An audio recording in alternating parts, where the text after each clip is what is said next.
Good morning and welcome to the Sunshine Coast Regional District Round 2 Budget Committee meeting for February 2nd, 2026. It's 9:30 a.m. I'd like to call the meeting to order and acknowledge that the SCRD is located on the traditional territories of the Shishal and Squamish Nations. Directors, we do have an amended agenda in front of us today. There's nothing new since Friday. It's just been rolled into one document for us. Are there any changes to make to the agenda? If not, I'll look for a motion to adopt, please. Moved, seconded, all those in favor? Thank you, that's carried. And right out the gate, 2026 Round 2 Budget Overview. This is item 3.1, starting on page 5, and we'll turn it over to our CAO.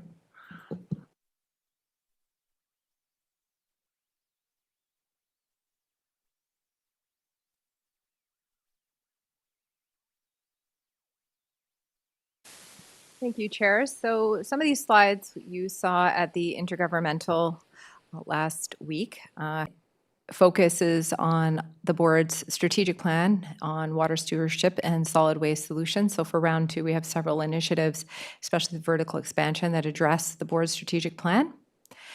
What we're going to be covering for round 2 is we're going to hear the firefighter compensation public engagement results. We have the final carry forward projects. So those are projects that are multi-year in nature. And so we want to bring those into the financial plan for 2026. And we also have the year-end results for 2025, which will also have some impacts to future decisions in the round 2 budget, such as vertical expansion and a new contemplation for the recreation capital funding. We also have included an updated corporate work plan and resourcing plan, and so that's been provided as supplemental information to the board. And after the budget has been finalized at the end of February, the board is going to meet to prioritize projects for the remainder of the year. So this was a slide that we had presented as part of round 1, and it really just highlights the various large capital projects that the regional district has underway and the various sources of funding we may have to contemplate in the future. And so we have a few of these projects that are already in our financial plan, but we have some that are being contemplated today. All corporate plan, as well as what the priorities are going to be. So we anticipate being able to bring forward something towards either the end of March or April for the public to review. Again, so this is some of the items coming forward to round 2 budget deliberations. We do have a few new budget proposals included that were not presented at round 1, and those are related to vertical expansion, bridge replacement, and the public transit expansion. So again, the historical budget figures included in our website is also our overall financial plan document. And those figures that are reflected on our website provide figures going into round 2, and that'll be finalized right up until the budget adoption. So as it stands right now, before any budget proposals are approved today, the regional district's budget is over $130 million for 2026 anticipated. It'll probably be closer to very nearing $150 million between the operating and capital for this year. The round 2 taxation impact. So again, we're focusing less on percentages and more about what the ratepayers' impacts are going to be. So the top light blue chart shows the top line is what has already been approved into the budget, as well as items that may have fallen off in prior years than anticipated. And so there's contemplation for returning funds to ratepayers. We also have a proposal to reduce the annual landfill closure reduction. So those are now our asset retirement obligations. We are currently funding $900,000 per year, and the proposal is to reduce it to $750,000 for 2026. And we also have a few surpluses, minor surpluses that will reduce taxation for some of the areas.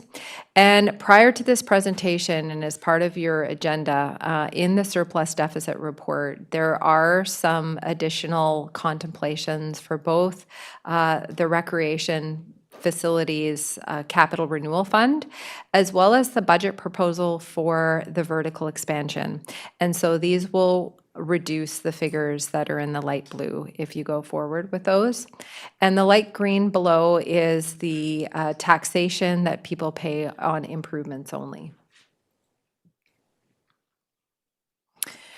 So here is our proposed staffing plan. And again, for 2026, we have a total full-time equivalent approved currently at 274. And we have a few positions that are included in the budget proposals, and some of those are related. 3 of the 4.75 are related to transit expansion.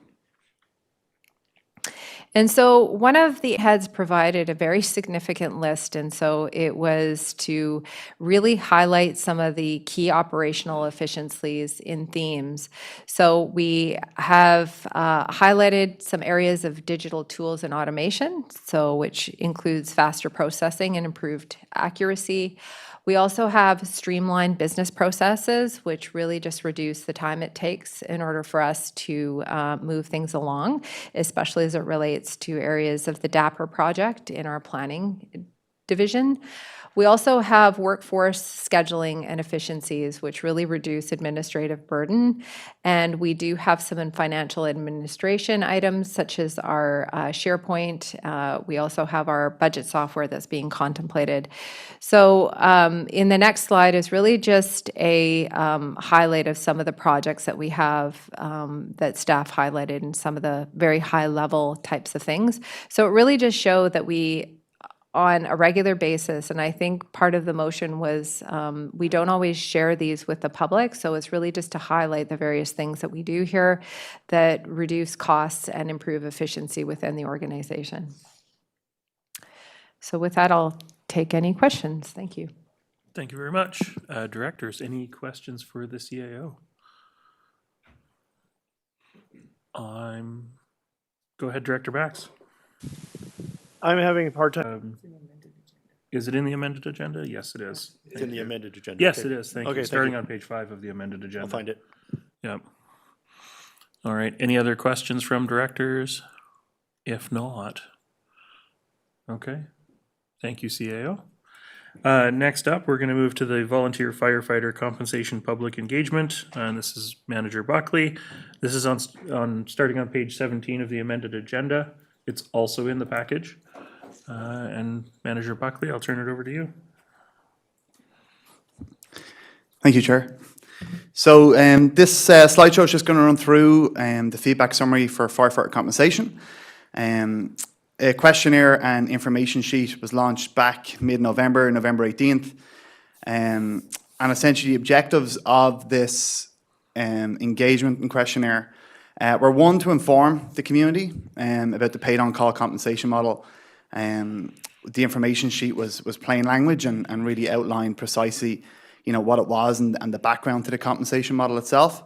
And then as well to determine public support for the compensation model, as we do know that it's going to be a recurring item for the SCRD moving forward. So the questionnaire itself, it ran from November 18th, and we were due to finish it just before the holidays, and we received some requests from residents to keep it open. So it remained open until January 2nd to help inform responses to the questionnaire itself. And then as well, we were fortunate to have volunteer firefighters at the Coffee, Cookies and Conversations event that we held back in December. And they were there available. We'd essentially taken the plain language fact sheet, we turned it into a larger information board for people to be able to come and to learn a little bit about firefighter compensation itself. And in total, we received 254 responses to the online questionnaire, which is pretty good for us. So the first question was just looking to see where folks live in the Sunshine Coast. So most of our respondents were from Half Moon Bay. But we did see, a decent representation right across the coast there. Next up, some of what we've spoken with volunteer firefighters about was the familiarity that people have with their work. So we wanted to get a sense of that from the public, and it was really good to see that, a large amount of people who responded to this were very familiar with the work that's done by volunteer firefighters.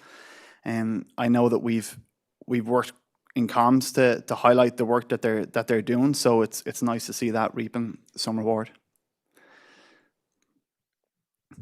The next question was just asking, whether or not residents knew that essentially before the introduction of the new compensation model that firefighters were not, volunteer firefighters were not being paid, and for some of the time 232 yes and 22 no. Next up, we asked how people felt about paying for the service. Essentially we'd outlined in the questionnaire how they would go about calculating this for their own home. We provided a little kind of a walkthrough how you go about kind of getting the assessed value of your home, and then we'd also provided the current costs of the service for the paid on call component. So as you can see there, folks are willing. We have 45 people willing to spend $50 plus, and then when you go further down, kind of most folks, it seems to be kind of between the $5 to $20.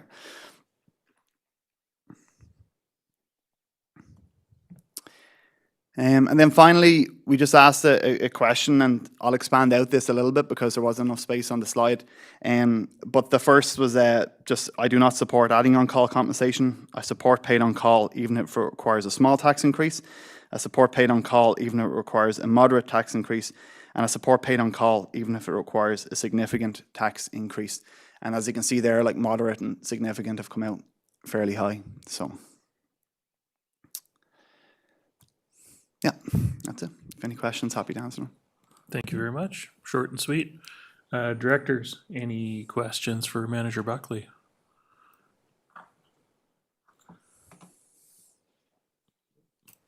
Okay. Support amongst our constituents for this type of action, and that the majority would. I can only speak from my own property values as saying that $20 per 100,000 would be about $160 tax increase for myself, and that's something I think that, according to this feedback, that's something that most people are comfortable with. And so I think we're right in the pocket there, and what staff has put together seems to be working fairly well, and it fits with the public expectations for a program like this. Of course, there's going to be little hiccups along the way and little adjustments that need to be done, but I think the rest of the board knows where I stand on this particular issue. Thank you.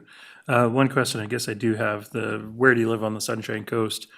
43 of the respondents were from the district of Seashelt. Were they still able to complete the survey, or were they screened out for admitting they were in Seashelt? Thank you for the question. No, they were included in. What I have done though is I did take out the 43 just in the back end to see, and it doesn't affect the overall sentiment of the questionnaire. Okay, pretty consistently spread across. Yeah. Okay, thank you. Director Lee. Did we ask whether the respondents were homeowners or actual taxpayers? All right, and I don't see any other hands up, so I think we will move on. Thank you, Manager Buckley. All right, directors. First up in the reports section, item 4.1, starting on page 26, final 2025 project carry forwards. This is from the whole senior leadership team. CAO, I don't know if there's any part of this you want to speak to? Thank you, Chair. Yes, the various department heads are here to answer any questions if there are. There's a few recommendations about various projects, so they're here to answer if you have any. Thank you. Thank you. Questions from directors on item 4.1? Director Gabius. Thank you, Chair. Yes, which point is that? Point 4, that the Cooper's Green Boat Ramp project be abandoned. Obviously, that language gave me a little bit of anxiety. I think I understand where staff is going with this. I think it's not meant to abandon the entire project, but rather to kind of have a reset or a rethink, given the results of the engineer assessment. We have not yet seen that assessment or the implications of that assessment. So first off, I'd like to know if we're going to see, if we're going to see those results in like some recommended next steps this year. That would outline the results of that assessment, and that would then set the stage for what the budget proposal would look like to actually address the recommendations in the report. And language used in this carry forward report is just congruent with language that we use when we're dealing with projects. So not meant to raise alarm bells. Thank you. Indeed, we're not intending to abandon the boat ramp, just the particular project that is on the books. Any other questions? Director Stanford.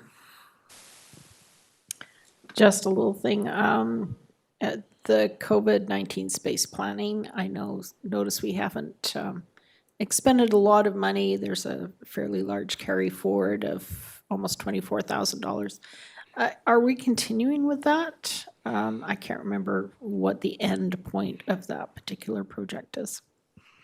Did you have a page number, Director Stanford? I've just got it on the main package, so it's page 10 of the primary package.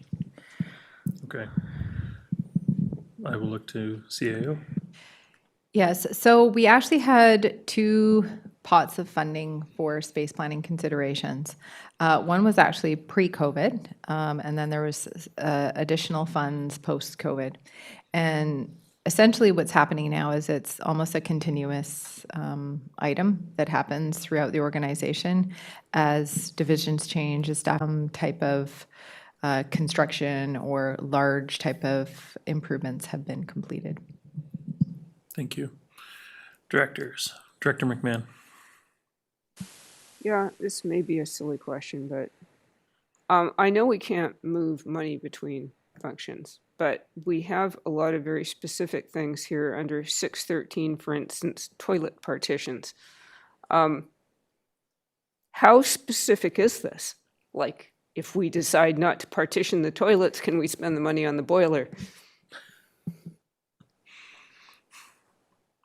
Interesting question. Yeah, CAO. Yeah, so the overall answer to that is going back to the capital renewal plan.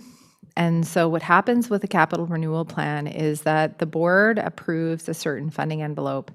And in that funding envelope, we allocate it to specific projects.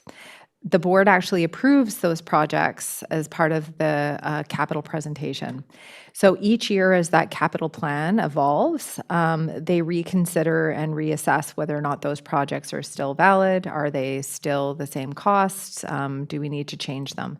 And so we have a lot of deferred projects within our community recreation facilities, and that was part of the business case for the new resource. And so this is part of that. So those funds will just go back in the pot and will be always reconsidered as part of the overall capital renewal plan for the facilities. Thank you. The answer was yes. And just to make it really clear to the residents that the boat ramp is still going to continue. There's still going to be some stuff happening this year. I would like to add for the record that staff bring forward a summary report of the condition of the Cooper's Green boat ramp and recommended next steps by Q3 2026, if that timing works okay. Just to understanding that that's coming forward anyway, but like just to make clear that that's happening. Yes. Okay. I've got seconders for that. Are you moving all of the recommendations plus that, or just that at this time? Well, I'll move that right now, Okay. if that's okay. Okay, not a problem. And I've got seconders for it. So is there any discussion on that item? Director Stanford. I just want to add my support for this, as it also supports residents of Thormanby. This particular asset is extremely important to them, and it's an ongoing issue that they maintain the safety of that particular asset. Thank you. And because it is a very specific recommendation for a specific function, it's going to be voting parks, I assume, which is my rural directors, because it's part of the parks function, not ports. And so I don't see any other hands up. I will.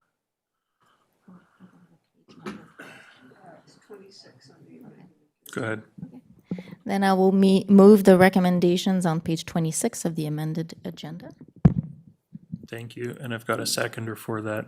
And because this is an assortment of functions, this is voting all directors.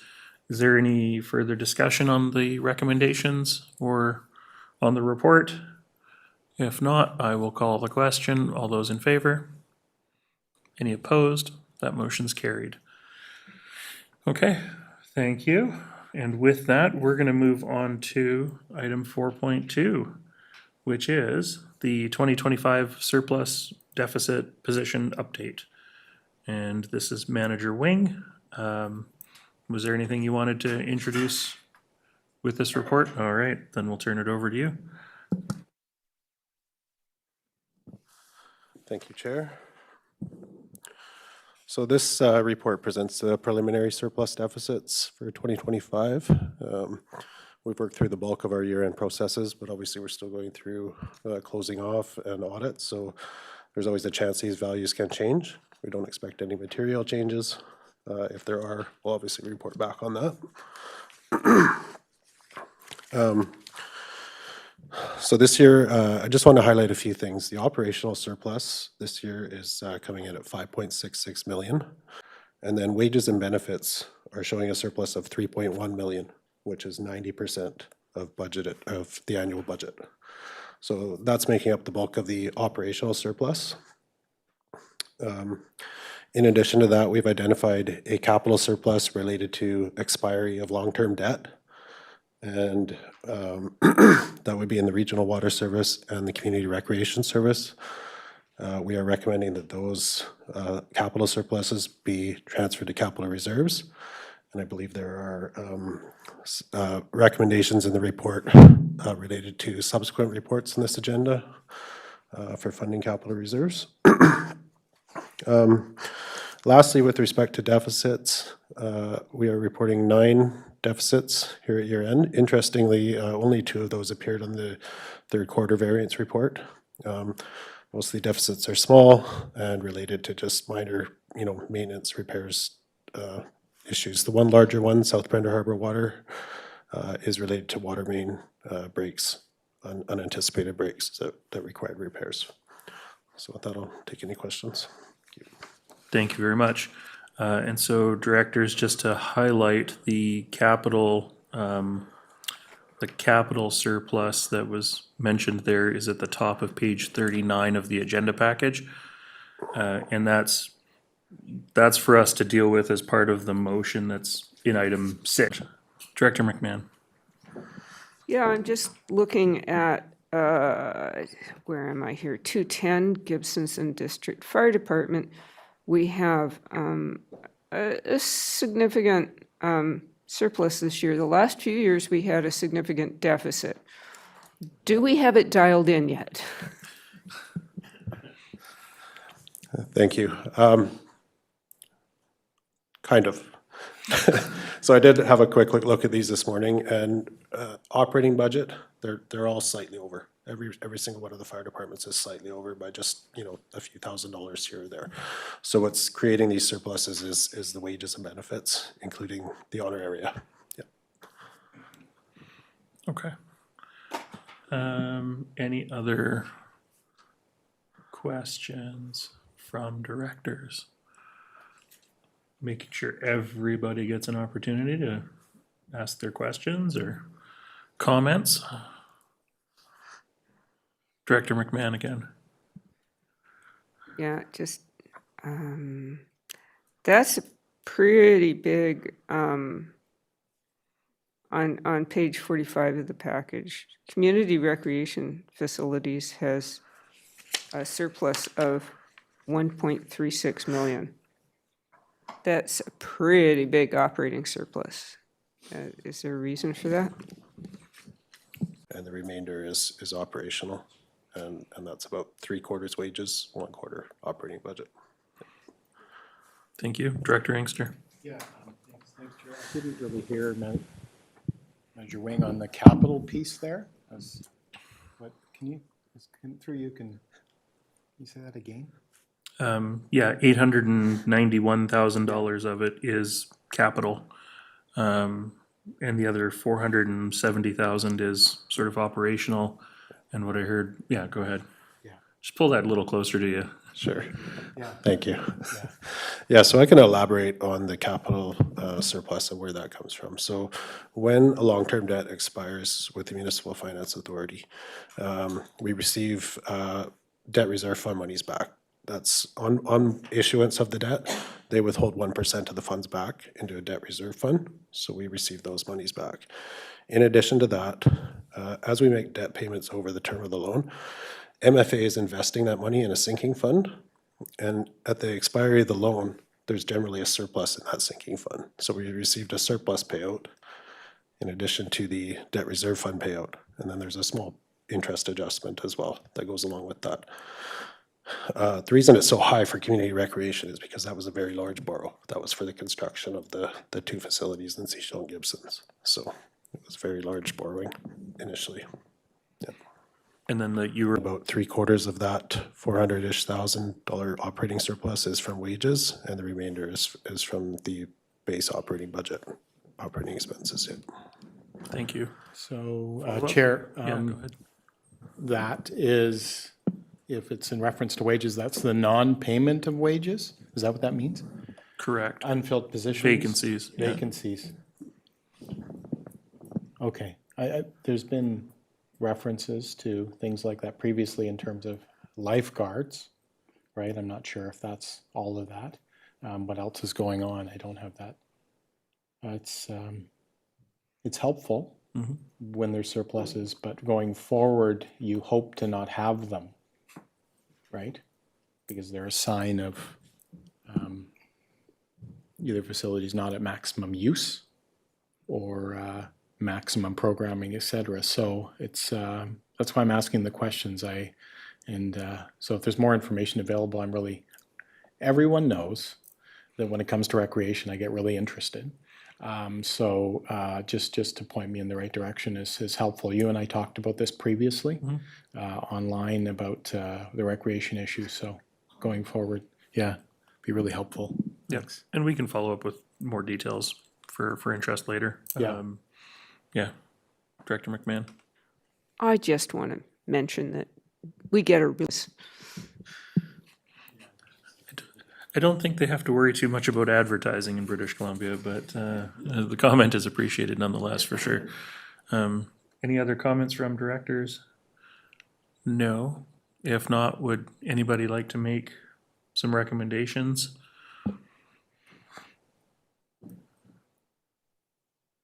Don't all reach for the microphone at once.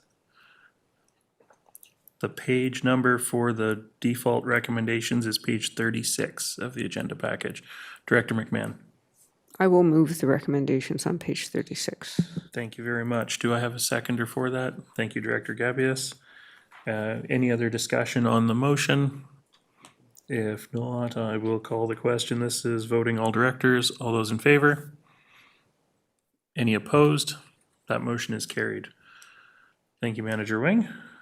And we're going to move on to item 4.3, starting on page 46, which is the 2026 preliminary property assessment impacts. And Manager Taylor's coming to the front. And did you want to introduce this or any highlights? Yeah, go ahead. Thank you, Chair. So in late December, BC Assessment released the 2026 completed roll. This assessment attempts to value properties of various classifications based on their market value. Entire Sunshine Coast decreased by 1.69%, reflective of a weaker housing market as seen throughout BC and most parts of Canada. Property taxation allocation is expected to increase in areas D, E, F, Town of Gibson's, and S and G, D, as their overall change in assessments were greater than other areas. This is borne out in Table 2 in the report, which shows that with taxation equal to that of 2025, the overall taxation burden would have shifted into these areas. Although it should be noted that taxation to a given property in these areas is dependent on its change in assessment and the services that it participates in. Staff are happy to take any questions. Thank you very much. And there are no recommendations with this report. It's just for information to give us an overall idea of where things are at on the Sunshine Coast. Always interesting information. Director McMahon? Yes, you may not know the answer to this, but I remember last year that the assessment on managed forest lands was getting a lot of attention at UBCM. I noticed that it's increased 16.9% this year, so I wonder if the province adjusted it in response to howling complaints.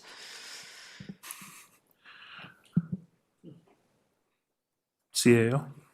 Usually managed forest assessments are quite variable, and that's usually when the cut blocks are actually cut.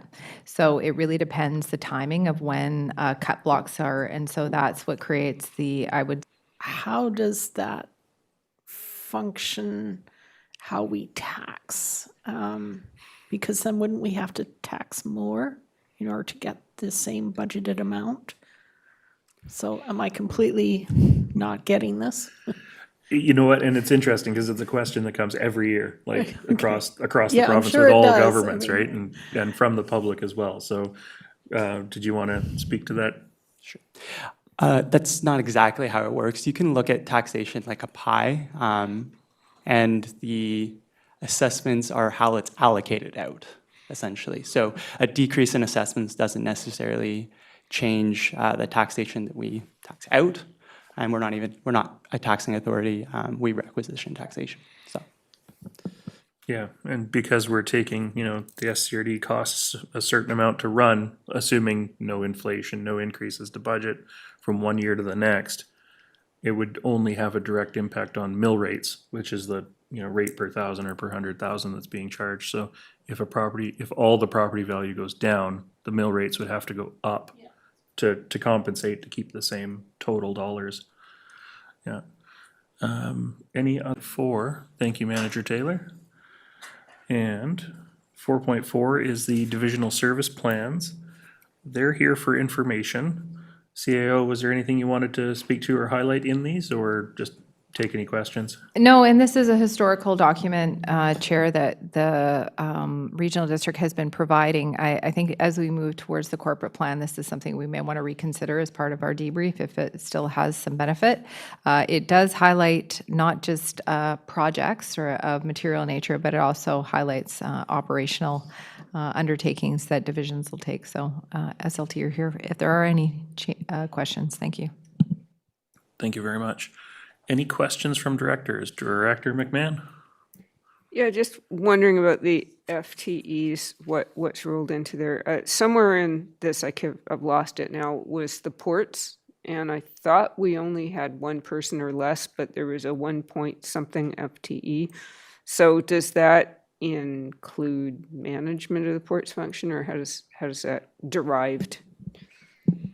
Great question. GM Kenyon? Thank you, Chair. That is correct. That would include myself as GM, the admin assistant, but the overall comment is correct. We have 1.0 FTE staff that are dedicated to the ports function. Thank you. Thank you. Director Bax? Yeah, continuing on the line with FTEs, I noticed that there's up and down in each division. Is there CAO's presentation first thing this morning. I have a follow-up about FTE in the fire service. I noticed that, let's see if I can find it quick here.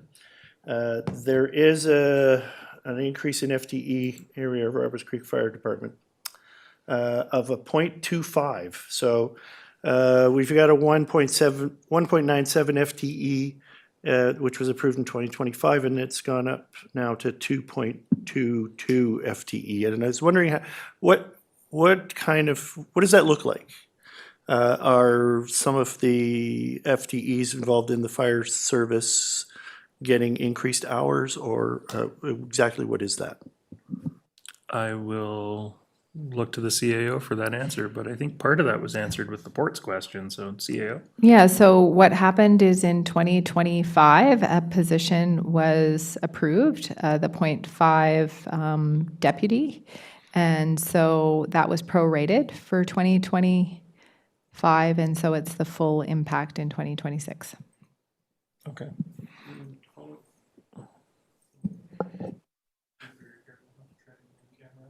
We have, so I know that my department has a 1, our fire chief, and we have two 2.5s. Senior management overhead, as well as admin support as well.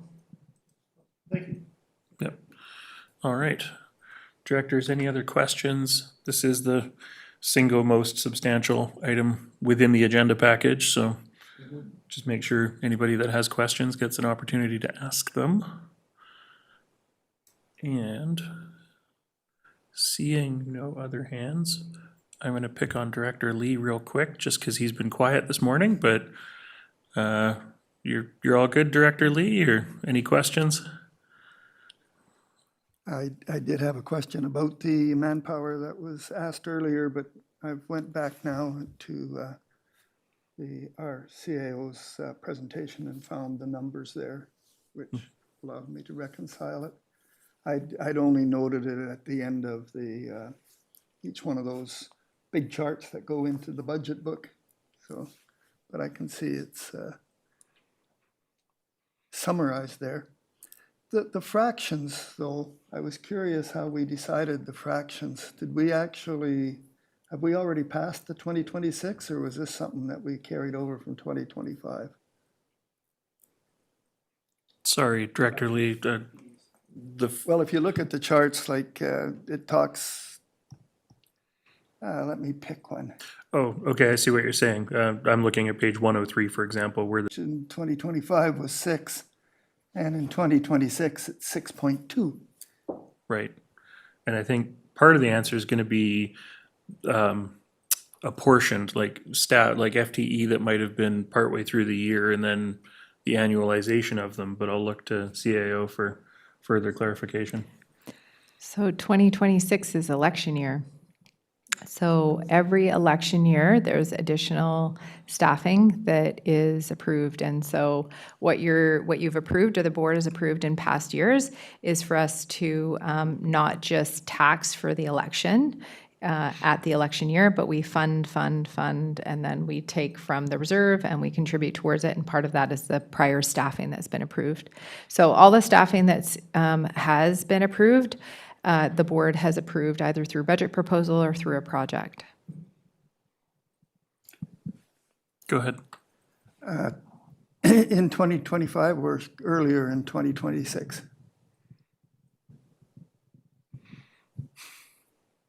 Could be a combo. You have budget proposals through round 1 and in round 2 for additional staffing.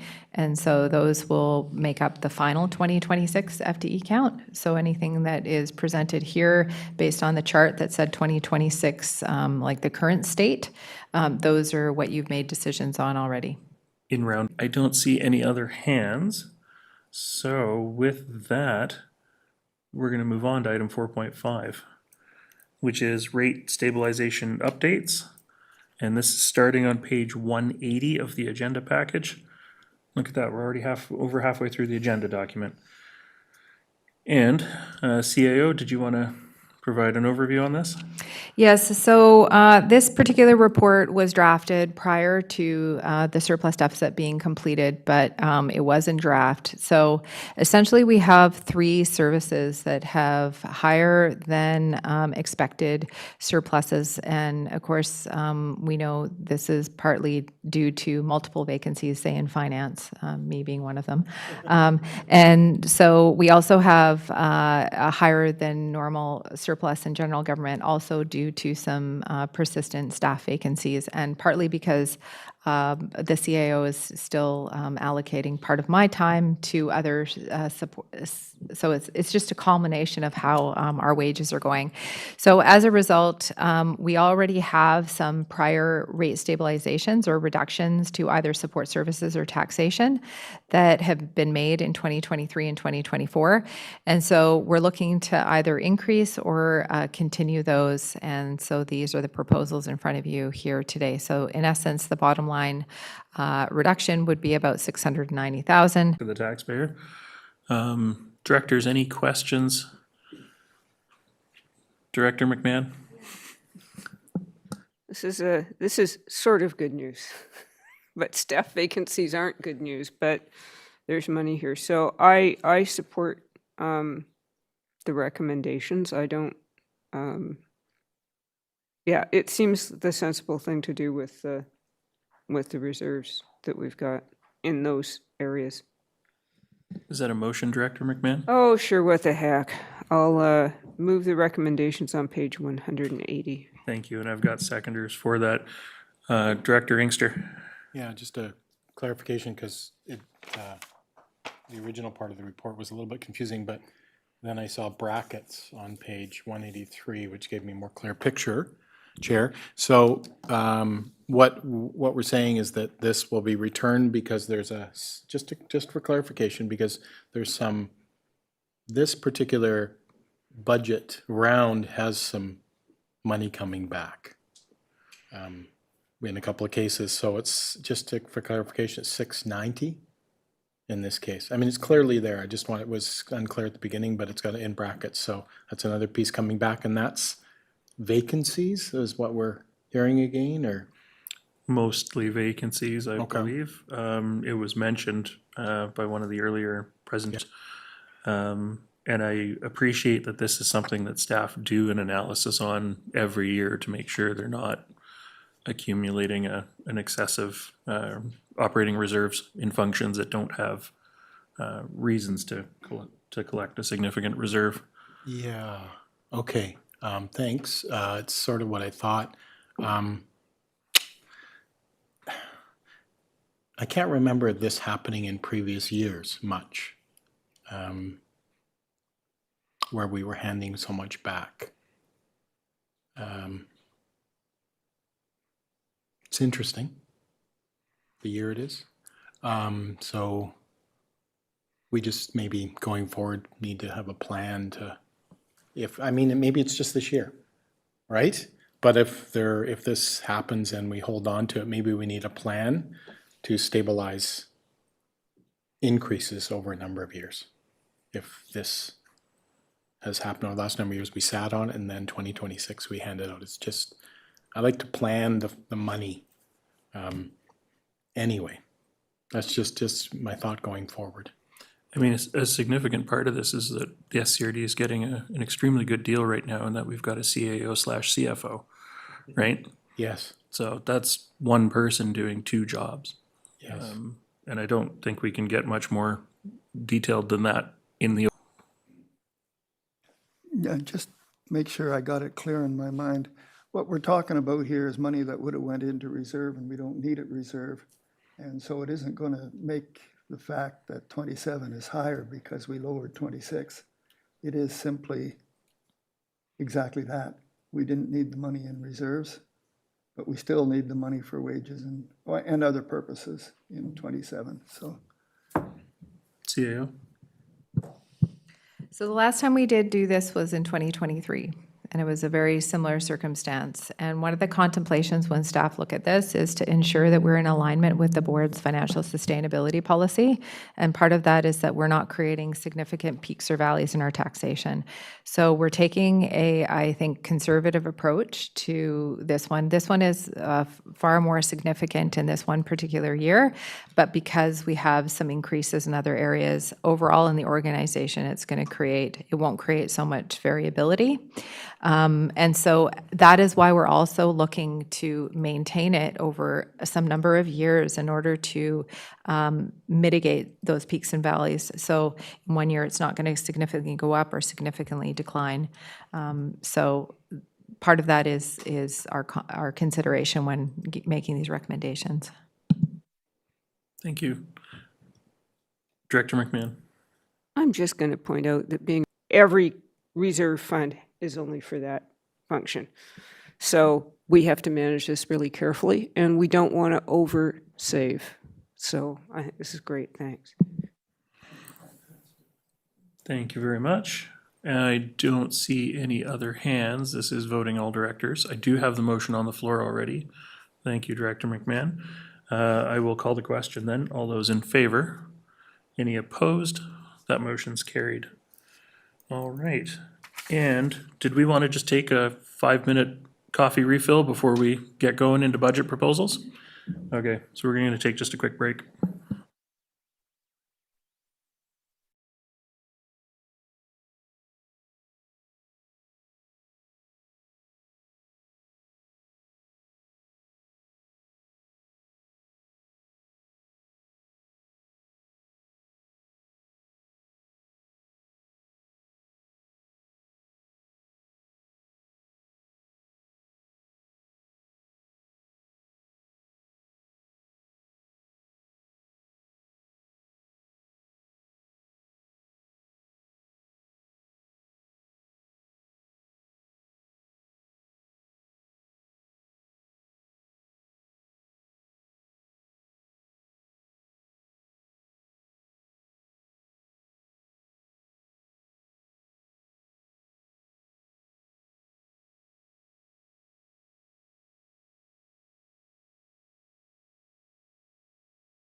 Welcome back to the round two budget meeting for the Sunshine Coast Regional District for February 2nd, 2026. We are moving into item 4.6, starting on page 186 of the amended agenda, which is 2026 round two budget proposal for 365, 366, 370 water services. Directors, we have two budget proposals that are here in front of us today. And so we're going to start with budget proposal number 6 on page 188. This is agricultural water supply analysis, $66,000, funded through a grant and agricultural amenities fund. Directors, any discussion? Director Bax? So budget proposal number 7, Sorry, we're on budget proposal number 6. okay, they're just together within the recommendation, so I'll wait. Well, we're on page 188.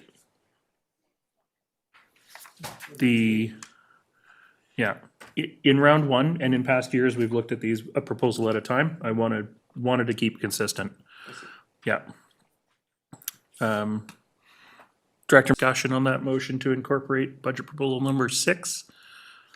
All those in favor? Any opposed? That is carried. Budget proposal 7, starting at the bottom of page 189, which is emergency generator for Garden Bay Treatment Plant additional funding. Director Bax. It's probably too operational in nature, but we're going to have electrification of our landfill. And we have a generator at our landfill. Is it going to continue to stay there as a backup, or can this generator be moved to this location and used there instead of spending another $80,000 on a generator? Water treatment operations are a lot different than, a scale in an office up at the landfill. And I believe that generator at the landfill is actually rented, not owned. But I'll look to the GM if he wants to answer that. Thank you for the question. We're currently using one of the very old generator at the landfill that's actually, I think, beyond its useful life. So we're happy to see that replaced with Beach Hydro Grid.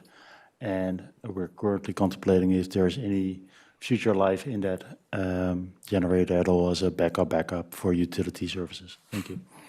Thank you. 1,000, it's what, 200 now, somewhere around that?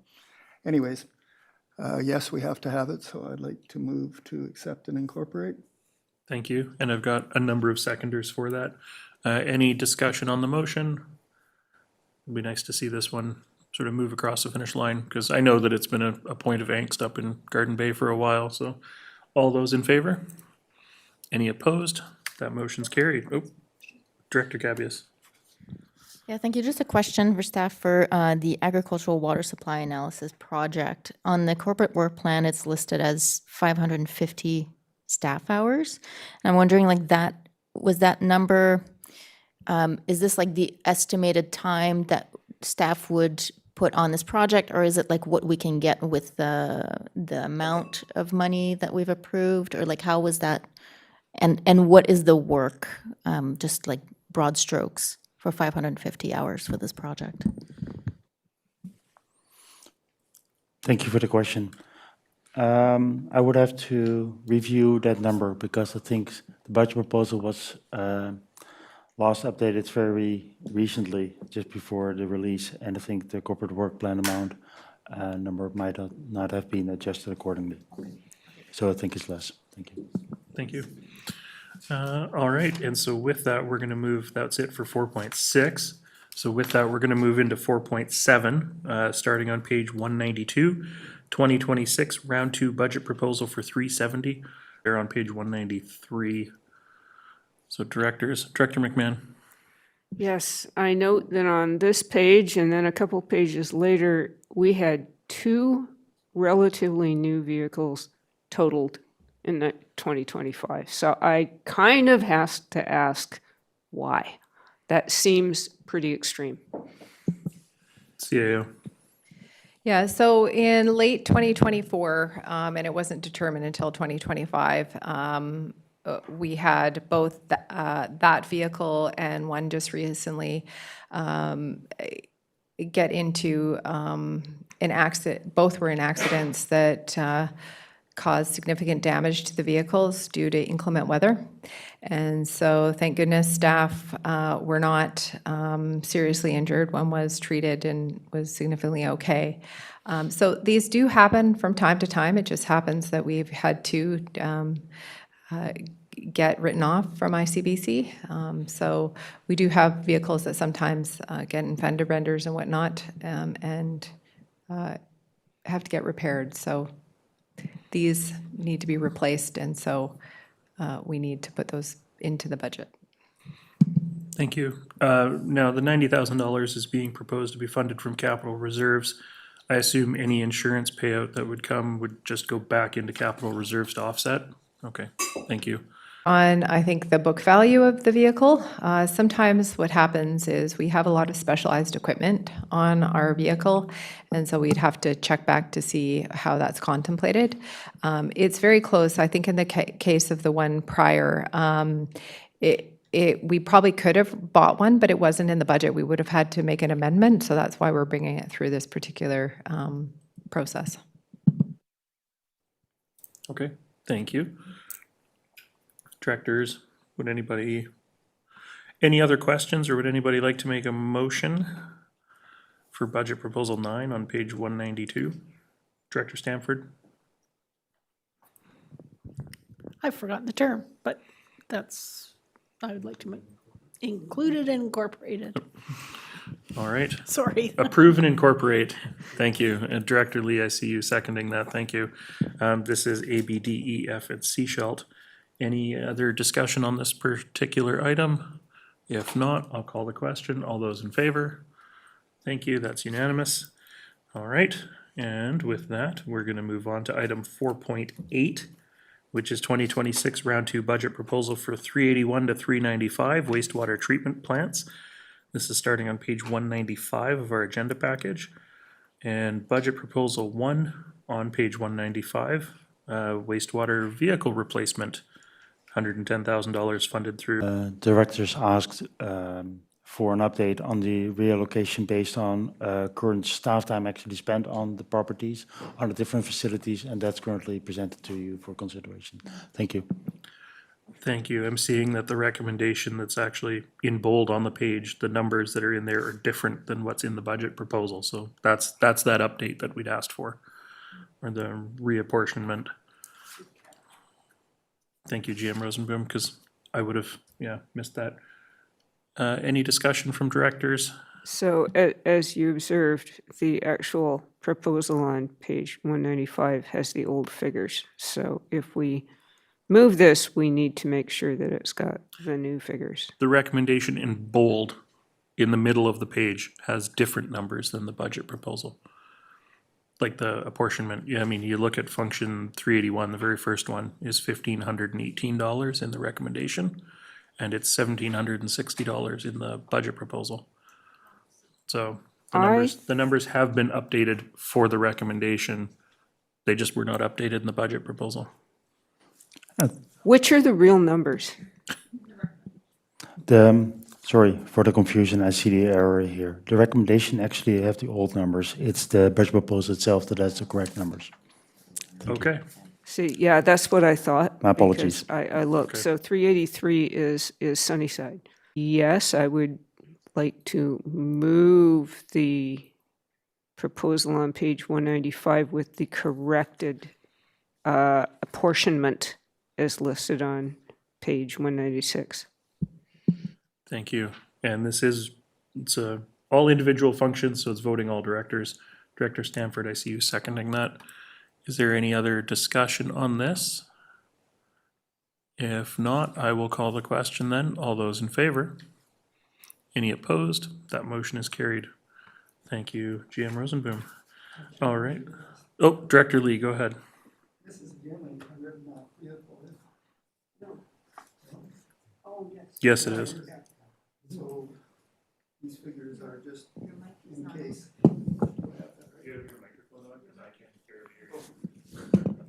I was just saying, I believe these figures are just one of those in case there's a discrepancy between the insurance and what we pay. Jim Rosenboom? Thank you. Thank you for the question. As included in the staff report, in the budget proposal itself, for this case, there was just over 40,000 we received back from ICBC, but we still need the full amount to be included in the financial plan as an expenditure. So that's why the full amount is included as an expenditure, while 40,000 is already returned to the reserves of these services. Thank you. And this actually sort of answers directly. So granted, that's a now 6-year-old vehicle, but yeah. Okay, so we are going to move on to item 4.9. Thank you, GM Rosenboom, which is the Seashell landfill vertical expansion funding scenarios. Starting on page 198 of our agenda. And Manager Soul, Manager Taylor, welcome. Turn it over to you guys for the introduction. In October 2025, staff presented information on 2 solid waste disposal options: waste export off coast and vertical expansion of the Seashell landfill. Ultimately, it was determined that vertical expansion was more cost effective and posed less regulatory, operational, and environmental risk. And in November 2025, the decision was made to include this project in the draft solid waste management plan. Staff were directed to return to the 2026 budget process with a project budget for engineering, design, and construction administration, also referred to in this report as Phase 1 of the vertical expansion project. Given the estimated financial commitment of the overall project at $33.1 million, long-term borrowing is recommended for consideration in funding this project. Prior to the SUD's ability to borrow for this project, the solid waste management plan must be approved by the ministry. The solid waste management plan is expected to be submitted to the ministry in Q2 2026, with a review period that is estimated at 9 to 12 months. However, the current estimates of the landfill and remaining lifespan. This strategy involves further breaking the first phase down over 3 budget cycles and initially funding them from taxation until the solid waste management plan is approved, at which time the financial plan can be amended to fund remaining activities through long-term borrowing. The resulting taxation implications of the strategy can be found in the report before you. It should be noted that as a result of the 2025 surplus seen in the solid waste service function, staff are recommending a $300,000 reduction to the use of 2026 taxation for this project. This would reduce the taxation per 100,000 implication to 1.32, not 2.62 that has been listed in Table 2 on page 203 of the amended agenda. Staff are happy to take any questions. Thank you very much. And directors, Director Inkster. I'm always searching for information to ask these financial questions properly.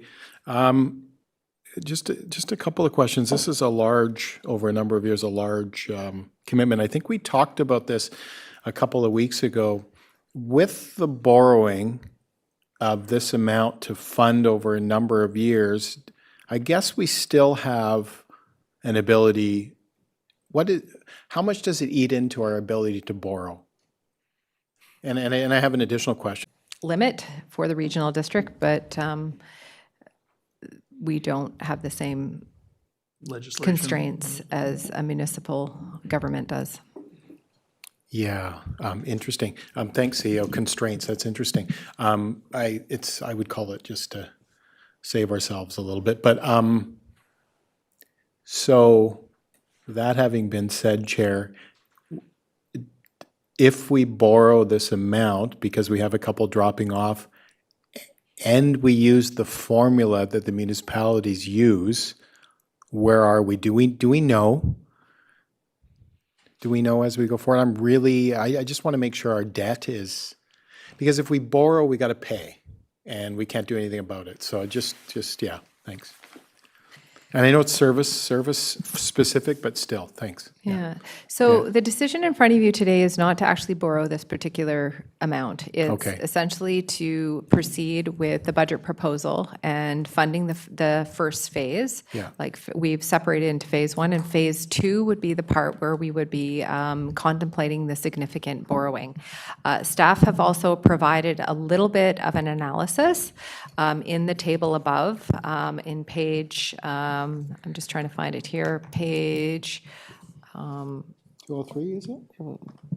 200 is that we want to present something a little bit different than what we've been doing in the past. One is we've been focusing on what current debt payments are and what historical debt, but what we need to do now is to forecast what our debt payments could be in the future. So that's part of where we're transitioning, part of why we're including the slide that we did in the CAO presentation, which is what do we have currently, the known knowns, and what are sort of the known unknowns.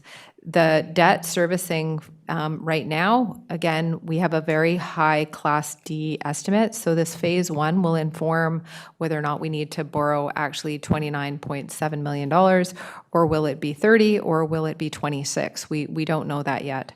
And so we've just put here what the estimated taxation would be for that. And once we get further into, and once we get ministry approval, the next phase of the funding strategy for the long-term funding will be contemplated, including how this fits into our overall debt servicing limits per se. And this is, of course, assuming that vertical expansion is what gets approved by the ministry. If we have to pivot and do waste export instead, that's a totally different set of numbers that have to be worked out. Yeah. Okay, so 4.5, I hope it's lower because interest rates are going down. It's a little high, I'm thinking. Maybe staff's being conservative. Chair, the difference between 4.5 and 3, and we're going down this road. I think it's predictable that this is where we're going to end up, and this is what we're going to borrow between 26 and 32 or whatever. And hopefully it's a lower interest rate. We're going down this road. This is our choice. This is the best choice. I hope it's a larger amount borrowed than we did for the rec facilities. So it's a lot of money. So we're going to do it. I just hope everything's favorable. It's 26 and it's below around 3%. I'm just hopeful. And then there's the public outreach that, because people are going to get taxation bills that have an increase in a particular category, my assumption is, and it's over a number of years. So just planning again, financial planning. Thanks. Thank you. Director McMahon. Yeah, this is what I've been talking about too. I'm concerned about the cost increases on the horizon. I'm cross-referencing page 203 with the nice chart on page 8 that shows us all the additional costs that are coming at us, including the new transit facility. And we haven't yet borrowed the money, I don't believe, for Langdale Wellfield. So that's not on our bills yet. So, I mean, these are significant tax increases, which we can't dodge. Like solid waste we are required to do taxation per $100,000. My question is, it seems clear to me that the sooner we can get our solid waste management plan approved, the better. Is there anything that we can do in a gentle and honeyed way to encourage the province to expedite our situation, because we are very close to having a full landfill? Any advocacy the board wants to do with either local MLA? We do know the ministry is processes as they have capacity to do, but I think staff have explored what other local governments have taken in order to get their solid waste management plan. So there's always contacts of back and forth if there's any technical, but the more we can do in the front end to ensure that we have a smooth process when the ministry reviews it, the better. Go ahead. Yeah, I know that SWMPs have to be reapproved every 10 years or something, but this is not a routine reapproval. This is a significant update. So if we can get a little priority in that queue, it would be lovely. One thing I did want to, whether the SCRD would be building that or leasing that from BC Transit, right? And if we're leasing that from BC Transit, we're not responsible for the debt of that project. Yes, but yeah, anyways, it's a little more nuanced than just saying the regional district borrowing $40 million to build a transit facility, so. Okay, this is here for information. I don't see any other questions. I see a furrowed brow from Director Inkster, but I'm hoping I can move on. Yeah, I mean, the lease versus debt with BC, we still will have an annual commitment most likely, but it won't go against our debt, but it's a similar amount because we can't really withdraw from the functions. So I know what you're saying, but it's still, we're still gonna have to tax for all those functions. Thanks. That's totally not the report that's in front of us right now. Yeah, okay. Thank you. Then we're gonna move on to item 4.10, which is 2026 round 2 budget proposal for 350 regional solid waste, starting on page 206. And budget proposal 5 on page 208 is, Seashell landfill vertical expansion detailed design. Director Bax? Looks like we're in for a penny, in for a pound on this one. So this is the first year impact on this ongoing project that is absolutely necessary for us to continue to do this. So I'm going to move to approve and incorporate. I'm going to go to Director White because he hasn't had a chance to speak, or hasn't spoken yet this meeting. Yeah, I just want to, I'll just express the town's ongoing opposition to the Growing Communities Fund being allocated elsewhere rather than holding it for this, which is what, the position that I expressed last year. This is what we wanted the Growing Communities Fund to be spent on, and unfortunately, that wasn't the case, and that was I think that was where staff was going to last year, but our position is still that that's where that money should have gone, in part because of good points that other directors have made here, that this is a cost we can't avoid, and it's a cost that the entire Sunshine Coast is needing to pay for, which was the intent of that fund. So I just want to explain why I'll be voting against this. Thank you. Director Gabius, then Director McMahon. Did I understand from the presentation earlier that the taxation number, the funding source taxation is different now? CAO, did you want to remind us what that number was? Yeah, so based on the budget proposal that's reflected and on page 208 of your agenda, in the table, it would actually be 303,850. Thank you for that catch, Director Gabius. Director McMahon. No, that was also my question. I mean, I could revisit the whole growing communities controversy, but I think we'd rather get through the budget. Yep. Any other discussion or questions on the motion? If not, this is all directors. I will call the question. All those in favor? Those opposed? Director White opposed. That motion's carried. And budget proposal 11 on page 211.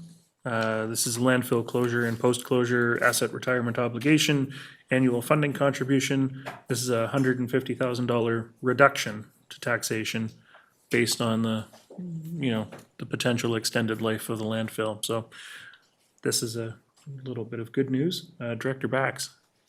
I'm going to move to approve and incorporate this item as good news item. Thank you, and I've got a seconder for that. Is there any discussion on this? If not, I will call the question on that. All those in favor? Any opposed? The motion's carried. All right, thank you. Next up is 4.11 on page 213, which is 2026 round 2 budget proposal for 310 public transit. And so we have a number of, go ahead. Yeah, good morning. We are pleased to present the Round 2 budget proposal for transit services. The budget proposal reflects the direction of the board related to expanded transit services and supporting infrastructure planning. Further, anticipated cost saving in fuel, repairs, and maintenance support a tax reduction as presented in the annual operating agreement budget proposal. In addition, the board will notice a revision of the funding request in the proposal number 3 and 4. The change is to include staffing costs related to the execution of these projects using existing staff. The budget proposal aimed to ensure the transit service remains affordable, reliable, and sustainable while supporting the board's transit and climate goals. Staff is here to answer your questions. Thank you.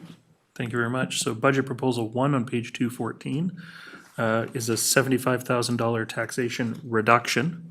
And this is voting B, D, E, F, C. Schalt Gibson's, SNGD. So directors, any questions? Director Bax. I'll move to approve and incorporate this good news. Thank you, and I've got a seconder for that. Is there any discussion? Director McMahon. Yeah, I remember this came up a year or two ago that we've saved a little money. Great, thank you. Thank you. I don't see any other hands up, so I will call the question. All those in favor? And that is carried. Thank you. Next up is budget proposal number 2 at the bottom of page 216, which is transit expansion priorities 2026, 2027 to 2028, 2029. This budget proposal has no tax implications for 2026. Director Bax? I move to approve and incorporate into the 2026 budget. And I've got a seconder for that. Transit expansion, I guess I'm just wondering with some of the commentary that we've been hearing from the province about tightening of the purse strings, if staff have any forecasts or crystal ball predictions they would hazard to make about what we might actually see from the province. GM Gagnon. Thank you, Chair. Unfortunately, I don't have a crystal ball. What I could comment is that for 2 years now, we have got expansion funding, whereas I know other areas have not. Plus, I also know that they are obviously oversubscribed in terms of expansion, mainly due a lot to COVID and the lack of progress during that time. But unfortunately, no crystal ball, but I do anticipate hearing, obviously, in the next little while. Thank you. Great. Thank you very much. They have that commitment. So I'm hoping that they continue with their plan and fund this. But I mean, there's some financial pressures. They have a number of contracts with government workers that are outstanding they haven't negotiated yet and made a deal on yet. So we'll see how it goes. But they've made a commitment to us. It's just be mindful that they haven't reached agreement with a number of people. So the stress on them is going to be big this year. Thanks. For sure. Thank you. I don't see any other hands up. Director McMahon, I think, yeah, go ahead. Fiscal pressures at the provincial level, could that affect our new transit yard, or are we feeling a little more secure about plans for a transit facility? Not technically to the motion that's on the floor, but GM Gagnon. Thank you for the question. We really are not very far along in our planning for a transit facility. We did the spatial analysis, which was great. This year, a subsequent budget proposal is about site analysis. And really, it's not until I think we get into the next phase, which is really the feasibility and operational planning, that we would have a better indication as to what's happening. Thank you. Budget proposal 3 at the bottom of page 218. This is Transit Expansion Infrastructure Implementation Plan, $19,000 funded through operating reserves and a cost share with BC Transit. Director McMahon. Yes, I would like to move to approve and incorporate. And I've got a seconder for that. Thank you. Any questions from directors about this? If not, I will call the question. All those in favor? Thank you, that's unanimous. And budget proposal number 4 on page 220, new transit and fleet operations and maintenance facility planning. So this is $14,750, again, funded through a combination of operating reserves and BC Transit cost share. And directors, any questions, comments, recommendations? Director McMahon. Yes, again, I'd like to move to approve and incorporate. Thank you very much. And I've got a seconder for that. Any questions or further discussion? Any discussion at all, directors? I will call the question then. All those in favor? Any opposed? That motion's carried. Excellent. Thank you. And so whoops, hang on a sec. And there are some additional recommendations on the bottom of page 213 and the top of 214. So would somebody like to make those additional motions? Director Bax? I move to adopt and incorporate this $75,000 taxation reduction? You're No? looking at recommendations 2, 3, 4, 5, and 6. 2, 3, 4, 5, and 6. Transit priorities? Recommendation 2, and that the Sunshine Coast Regional District and BC Transit enter into an agreement to advance planning activities that support a site analysis and the future acquisition of property for a new transit and fleet operations and maintenance facility. Recommendation 3, and that the delegated authorities be authorized to execute the agreement. Recommendation 4, and that the SCRD and BC Transit enter into an agreement to prepare a transit expansion infrastructure implementation plan.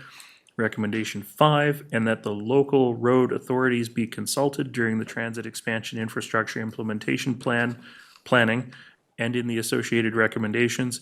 And recommendation 6, and further that the delegated authorities be authorized to execute the agreement. Sounds like the chair has made those recommendations. Sure, I will make those recommendations since I have them in front of me. Very good. And I've got seconders. Director Stanford, do you question or just an extra second? I was going to second or move or whatever you wanted. I can. Perfect. So any discussion on those recommendations? Director Bax. What page am I going to find those on? Page 213 of the PDF file or page 1 of the staff report? Page 213 of the amended PDF package. Is everybody on the same page now, literally? I will call the question. All those in favor? Any opposed? That motion's carried. Thank you. Okay, there we go. Now we're done with that item. All right, and thank you, Manager Kidwai. And moving on to 4.12, 2026 Round 2 Budget Proposal for 155, Area F Feasibility. This is on page 223 of the agenda package. We have one budget proposal here, Budget Proposal 1, on page 223, which is New Brighton Dock Feasibility Study Phase 2, $15,000 funded through taxation, Area F Feasibility Service. Director Stanford. If there's no questions, I'd like to approve and incorporate the New Brighton Dock Feasibility Study Phase 2. Thank you, and I've got seconders for that. Single participant service, so it's going to be voting all directors. Is there any discussion on this item? If not, all those in favor? Any opposed? That motion's carried. Okay, thank you. So next up is item 4.13, 2026 Round 2 Budget Proposal for 345 Port Services. Before I move this, I just have a question of the implications of this budget lift in terms of other projects. Is this something that may come up in terms of the West Bay Dock float? Is it the same kind of issue? Or is it looked at entirely differently? GM Gagnon.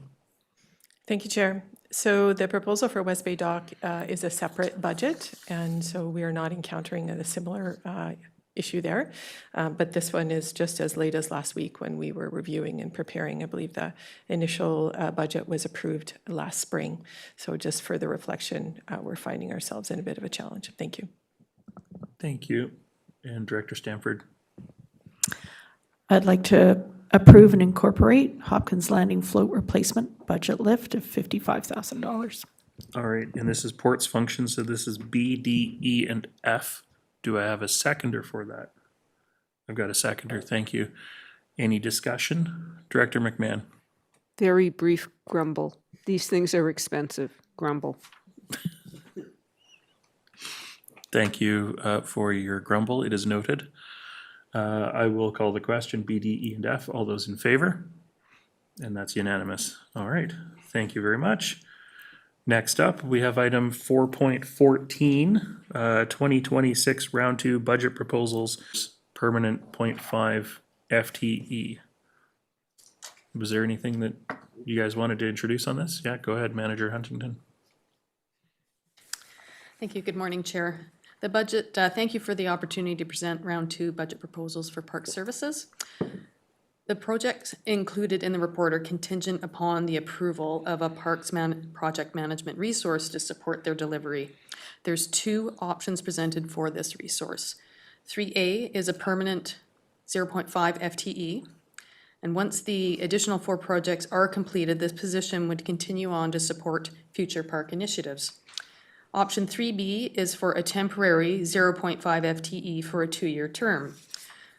This position would conclude once the additional 4 projects are completed. The cost associated with this resource has been incorporated into each individual project budget. And thank you. I'm happy to respond to any questions you may have. Thank you. So we're looking at either 3A on page 229 or 3B on page 231, or neither. Thank you, Chair. That's great clarification. So the cost of the resource is actually embedded into the separate budget proposals for each project.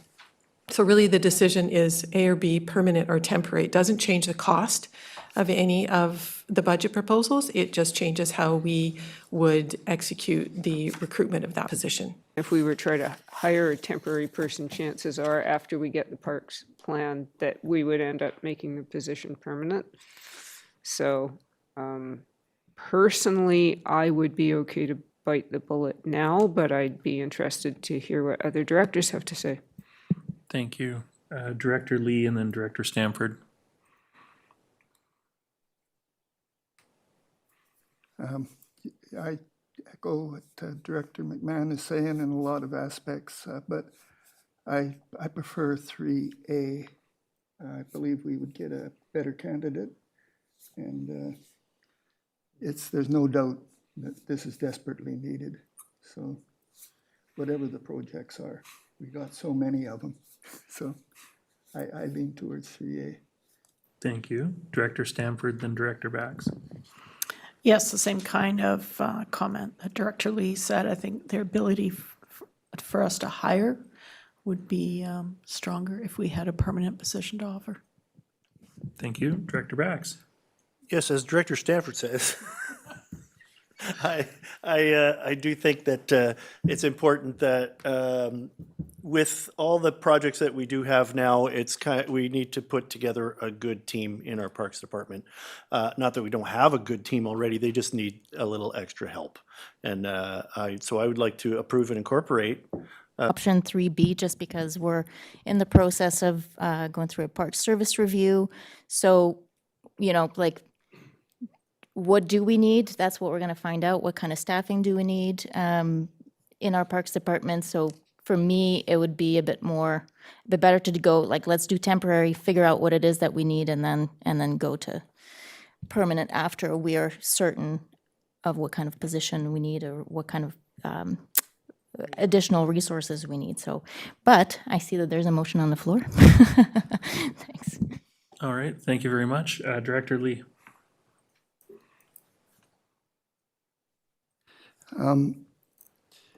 The assumption is that our staff's going to continually grow, and that is not necessarily true. Companies, governments quite often will downsize by not filling vacancies if in fact you find you're overstaffed. I can't imagine that being a situation that we're going to face, but that's a reality as well. So 3A is okay with me still. Thank you. Any other discussion from directors? This is Park Service, so this will be my rural directors. I don't see any other hands. I will call the question then on option 3A to approve and incorporate. All those in favor? And those opposed? Director Gabius opposed. 163,417 funded from taxation. It says that it was contingent upon the approval of the resource, which we have just done. So directors, I will look to Director Lee as it primarily affects your area, even though it is funded from parks. Thank you, Chair. I had a question, of course, and that was, I thought we're into a parks management plan already for all of our parks. So I was wondering how this fit into that, if that was true, and if not, is this the start of a parks management plan?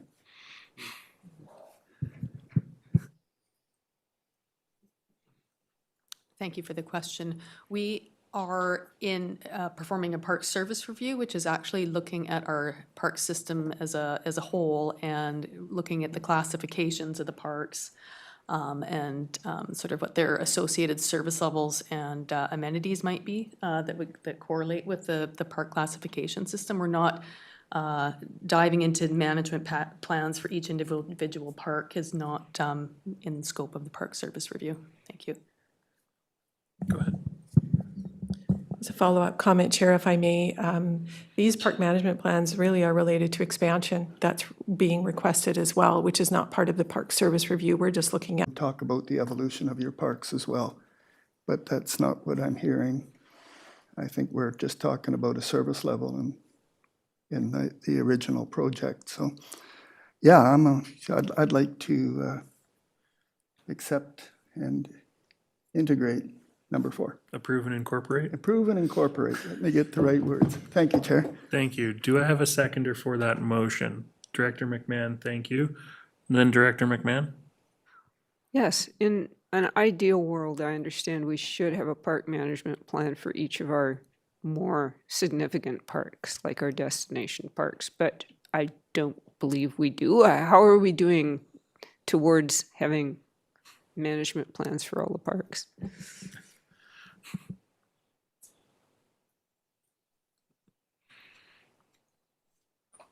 Thank you, and thank you for the question. So a parks management plan is a fairly significant undertaking with the community engagement piece.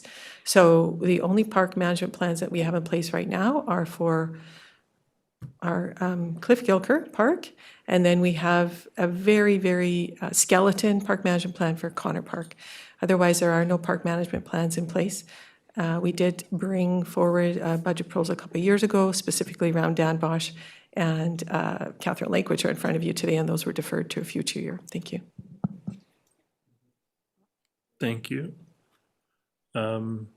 Favor? And those opposed?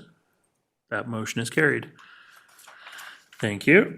And we're going to move on to budget proposal number 5 at the bottom of page 234, which is the West Beach Park Erosion Mitigation Detailed Design and Cost Estimates, which is $106,417 funded from taxation.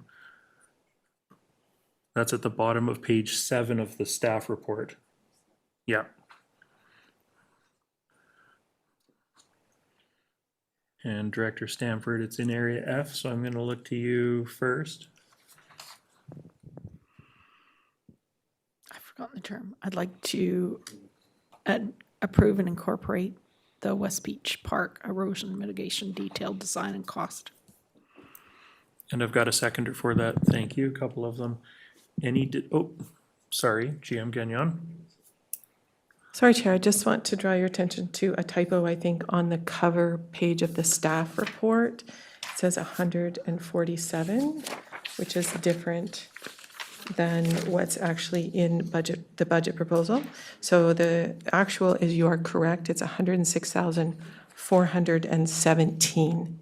Thank you. Thank you. Any discussion on the motion to approve and incorporate? Director Gabius, go ahead. Lingering for a while and need to be addressed, but we're adding quite a bit to our taxation this year, which is not great. Thank you. Any other comments? Director McMahon, you look pensive. Yeah, I'm a little pensive. The road right of way we're talking about here that is unmaintained, is it used by vehicle traffic or is it just a pedestrian access? Director Stanford, I think, has the answer to that question.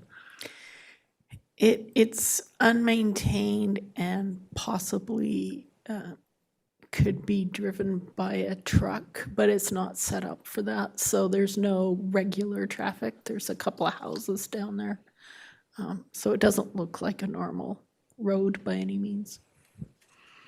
Thank you. That's Director good. McMahon. We just have some accesses that, unlike, say, beach access trails are frequently on right of way and it's not vehicular. But if we're sharing an unmaintained right of way with vehicles, then it becomes a little bit of a different issue over who should be doing what. That's a fair comment, yeah. I don't see any other hands up though, so I will call the question. 236 or page 9 of the staff report. I'm going to look to the area director first. So this is Vinebrook Bridge construction, $518,240 from long-term debt. Director Lee. Yes, this bridge has been out for quite a while, and I've been getting a lot of pressure from my community to have it reestablished. But I have a question, like perhaps Community Force might want to help with this. Can we approve this but still go back and check with them? Is that an option? Just before I go to staff, I would think that's always an option, but I look at the 24-meter span that's required here, and I think that's probably in exceedance of what we would be allowed to do with timber in today's parks, but I'll look to staff. Thank you, Chair, for the question. We don't know the answer to that yet. It would require some further technical analysis by a qualified professional to determine that. Thank you. Okay, so there might be an opportunity to partner. I'm not hearing no, which is, I think, the question that you were asking, right? Yes. Yeah. I know our Community Force, and I'd like to, if there's no more questions here, approve and incorporate that item. Thank you. Do I have a second for, this is budget proposal 6, Vinebrook Bridge construction. Do I have a seconder for that? Thank you, Director Stamford. Director Bax, I did see your hand. I just wanted to know if this was like for like, or whether this is so the original bridge has lasted more than 25 years, according to this file, and whether this is, the plan is to create a new bridge out of metal, as opposed to a wooden bridge, or if this is I imagine if we manage to get Community Forest involved, we would have something that was more like for like, at a much better cost.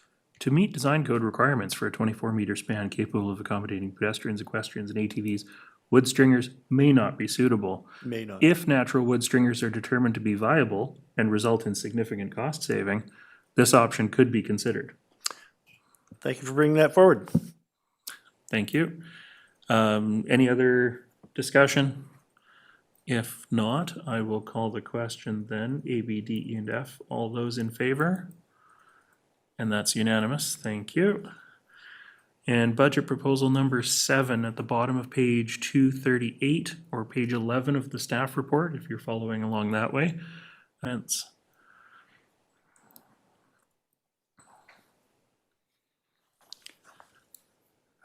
Yes, this bridge has been out for a while, but I believe it won't be as expensive as the other one to replace, and we might actually be able to find some partners on that one.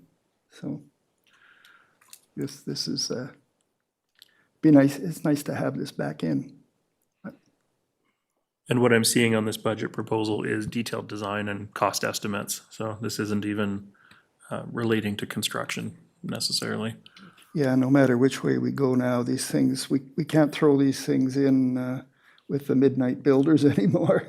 So it's becoming a little more difficult for communities because you have to have a design and acceptance when you're finished. So I'm not saying it's wrong, but it's costing us a little more now, but we get permanent stuff.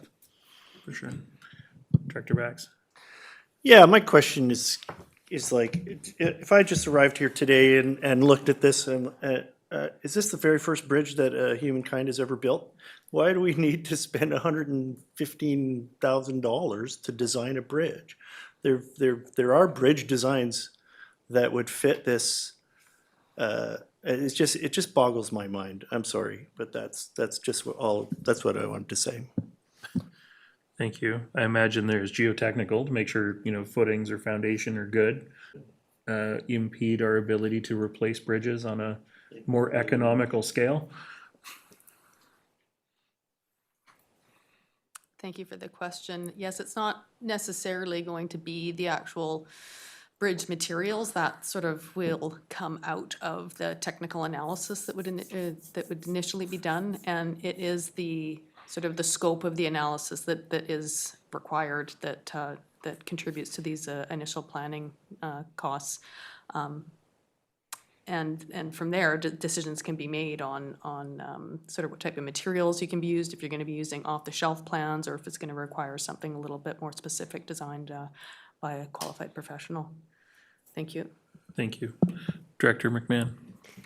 My understanding is that the SCRD built the Suncoaster Trail about 25 years ago, possibly with grant funding and so forth, but without putting in an asset management plan for the trail. So that when bridges started to fail, there wasn't any funding or plan in place for their replacement. So are we doing an asset management plan for it now, or an approach to the trails that have, significant infrastructure associated with them? Thank you for the question. These bridge assets are captured in our parks, CalParks. Thank you. Thank you. And I think that's the keys, we're getting there. We'll get there eventually on all of our asset classes and categories, but we're not there yet. Director Lee? Yes, I remain in favor of the Suncoaster Trail. I think it's a very valuable asset for the whole coast.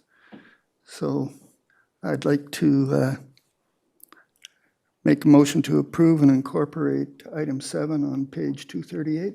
Thank you, and I've got a seconder for that. Is there any further discussion on this? A, B, D, E, and F. All those in favor? Thank you, that's unanimous. And that's the end of 4.14. Thank you very much, Manager Huntington and GM Gagnon. So next up, we have item 4.15, which is the Municipal Regional District Tax MRDT Online Accommodation Platform 2026 Funding, Affordable Housing Plan. This is starting on page 242 of the PDF agenda. And welcome, GM Hall. Did you want to speak to this? Thank you, Chair. Just briefly. Pardon me. Since round one, SCRD received confirmation of $120,000 of revenue sharing provided through Sunshine Coast Tourism, the designated recipient.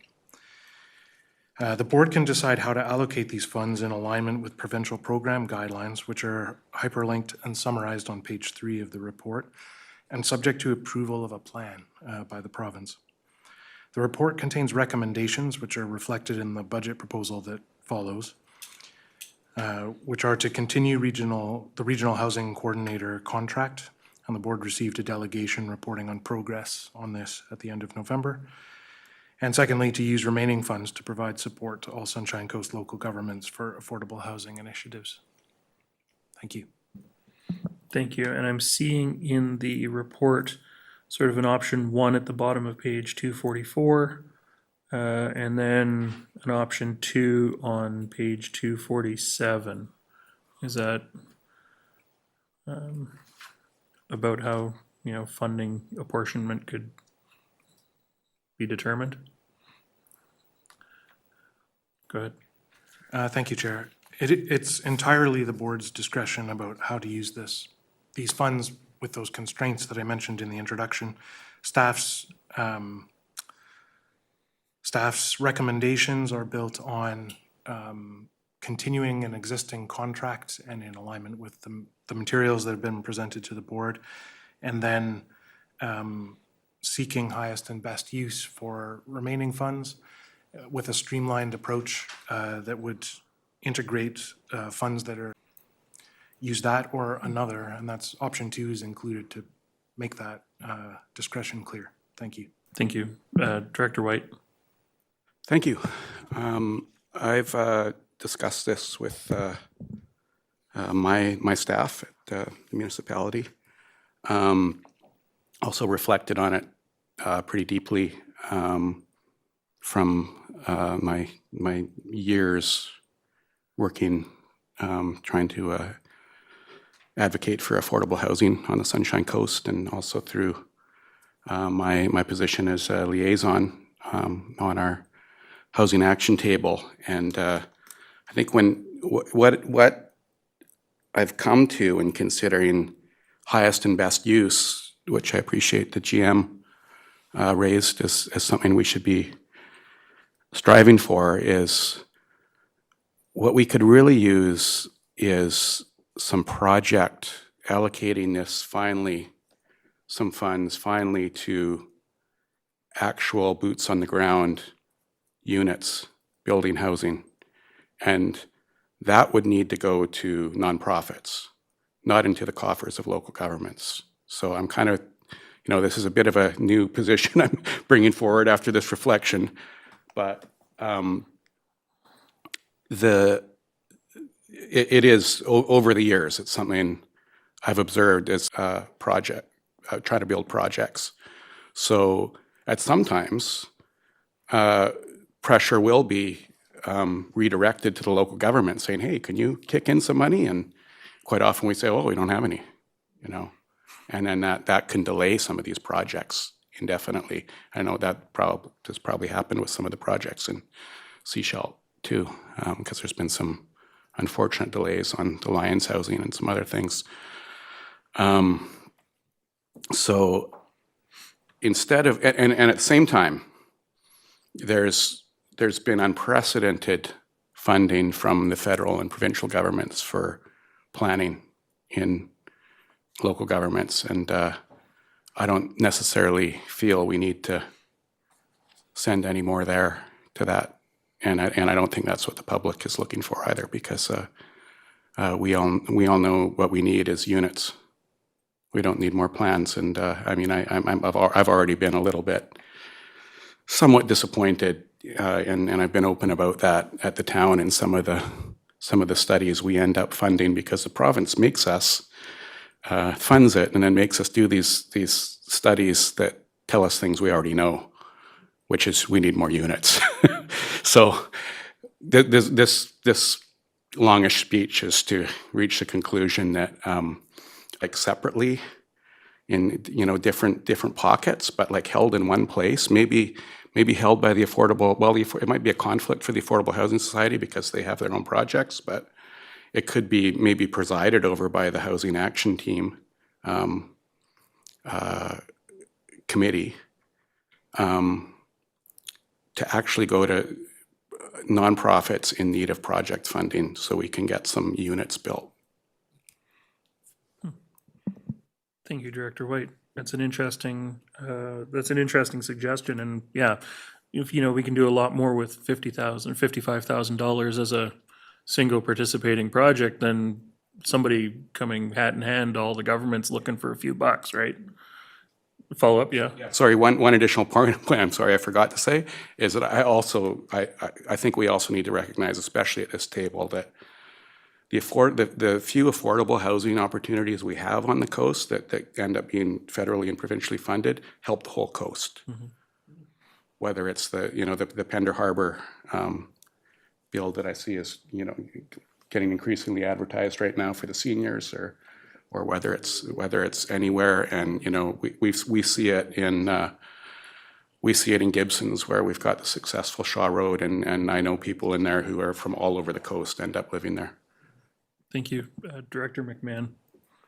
Yeah, I'm wondering if we can, population actually doesn't make a lot of sense in this instance. I don't really see how we could spend the money in the electoral areas. Maybe, you know, something amazing would happen but it's not a great amount of money, and having some more flexibility into how it could be distributed, I think would be beneficial. So procedurally, how could we move this forward? I'm actually going to just interject with perhaps a question for GM Hall, in that, you know, the SCRD electoral, whether the SCRD holds on to a small portion or whether we agree to hold a large pool of funds, and maybe this is a question for GM Hall, maybe it's a question for our corporate officer or CAO, what mechanism could be in place for us to hold those funds and be able to divvy out those funds upon an application from a project? Or I'm wondering if staff have given any thoughts to what the SCRD would do with its portion, for example. We'll go with GM Hall first, and then CAO can fill in. Thank you, Chair. When we first began engaging with this opportunity a couple of years ago, one of the challenges that was identified was that SCRD does not have a housing service. And so the use stands the question being asked, and could undertake some research and report back on what the possibilities would be. CAO, did you have anything you wanted to add? No? Perfect. Director White. I think one of the wise responses from the SCRD staff and board to that concern about not having a housing service when this was all coming together a few years ago, when an emergency was declared, was creating this coordinator position. And the coordinator position is like that contract, bottom line, that needs to be renewed, as that we definitely need to approve that. Today, it's been very regional, and I think the coordinator has been very diligent at looking at all the different areas of the Sunshine Coast and putting a lot of time into things like studying how rural areas can get a lot more out of the larger properties there with auxiliary buildings, and that's a lot of great work that she's doing. So I think in absence of that housing function at the regional district, that I feel like that piece is done. And also something that's also great about that position is the coordinator is accessing grants and funding from other organizations to do some of this work. So it's a great leveraging piece as well. So I feel like that piece of the regional lack of a housing function is being addressed, and that the second piece doesn't necessarily need to fill that role, but can, I think we should pat ourselves on the back a bit, saying we did that. We responded to that emergency, and it's going really well. But in addition here, we have an opportunity to create some a pool of project funding, I think, which would be the next thing we most desperately clearly need. Right. CAO and Director Bax. Yeah, and we would have to explore as part of that, if there is capital funding that's being contemplated for this, we'd probably have to revisit what the service provision would be. I wonder even if the funds can be used to offset, DCCs or water charges that the regional district, might charge to an affordable housing project. Yeah, so I'd be supportive of, sending this away to let staff contemplate what options might be available. Certainly, I don't think that this money needs to be decided today. Okay, That would be helpful too, thank you. thank you. Director Bax? Move to sever. We don't have anything on the floor. Well, when the recommendations do come to the floor, I moved that we contemplate each part of this individually. The continuation of the contract for the Affordable Housing Coordinator as one motion, and the apportionment of the reserves as a second motion. Well, and it's interesting because we've got the recommendation on page 242, but we actually have budget proposals further in the agenda. So I don't know that the recommendations on 242 are strictly necessary if we're going to be going to budget proposals anyways, but I'm willing to entertain them. Anyways, Director White, were you trying to? Good point. So maybe we don't need that, but I don't think any severing is needed. We just need to, we can just put forward the motion as item A. But I don't think we need to defeat the second one or anything, make a point of doing that, but maybe a second motion to perhaps ask staff to look into a different direction might be something we need. But I think some way or other, if we're doing it a budget request or as response to this report, we should, I agree with Director Bax, let's get item A. Okay, so right at the moment, we're looking at the extend the regional housing coordinator recommendation that's on page 242. Right, but on page 255, we have the actual budget That's right. proposal, which includes that. So I'm just procedurally, what are we doing? I recognize there is some confusion here, but we've got a motion on the floor. We will still have to approve the budget proposal as a subsequent motion. Director Stanford? Could somebody just read out what is on the floor so I know? That SCRD's portion of the 2026 Municipal Regional District Tax Online Accommodation Platform revenue sharing be allocated to extend Regional Housing Coordinator contract. For the moment. Okay. Any discussion on that particular item? If not, I will call the question. All those in favor? Any opposed? That motion's carried. Okay, Director White, I think I had heard you saying something akin to that staff bring back a report analyzing options for, remaining funding to be used towards affordable housing projects or needs? Yeah, let's throw in the word nonprofit too, because the idea would be to allocate this or this fund being available to nonprofits, because that's who builds back what we've got and see if that matches. Recommended that staff bring back options for the remaining funding for the MRDT OAP to be used toward nonprofit affordable housing projects and needs. It's not overly prescriptive, but it's not too wide open, I hope. I hope staff understand what we're looking for. Yeah. I guess so one concern there that I just want to make sure that this is going to be our wording that we're going forward with is it's really essential that the funding go to projects, I think, too. Like we're talking about building units. So if it's even nonprofit needs, as much as I appreciate how much some of our nonprofits need staffing, and the Affordable Housing Society got great funding from a community foundation for staffing recently, I think what we should really focus on is like this funding going to like what you were talking about, helping out with DCCs or utilities or something for an actual project. So I'm just concerned that this, like maybe the word project should be in, like project needs, because if it's just general needs, right, I don't know if that captures what is the greatest need. Director Inkster. It's not a lot of money. Partners, including other levels of government, that were prepared to step up with this fund and contribute to affordable housing. I mean, Seashell Community Services, there's a project I see right there. It's just not a lot of money, but maybe it'll help with some of the costs that they're dealing with. So as an example, which is a coast, as Director White said, is coast-wide service and function. So, yeah, why not? Thank you.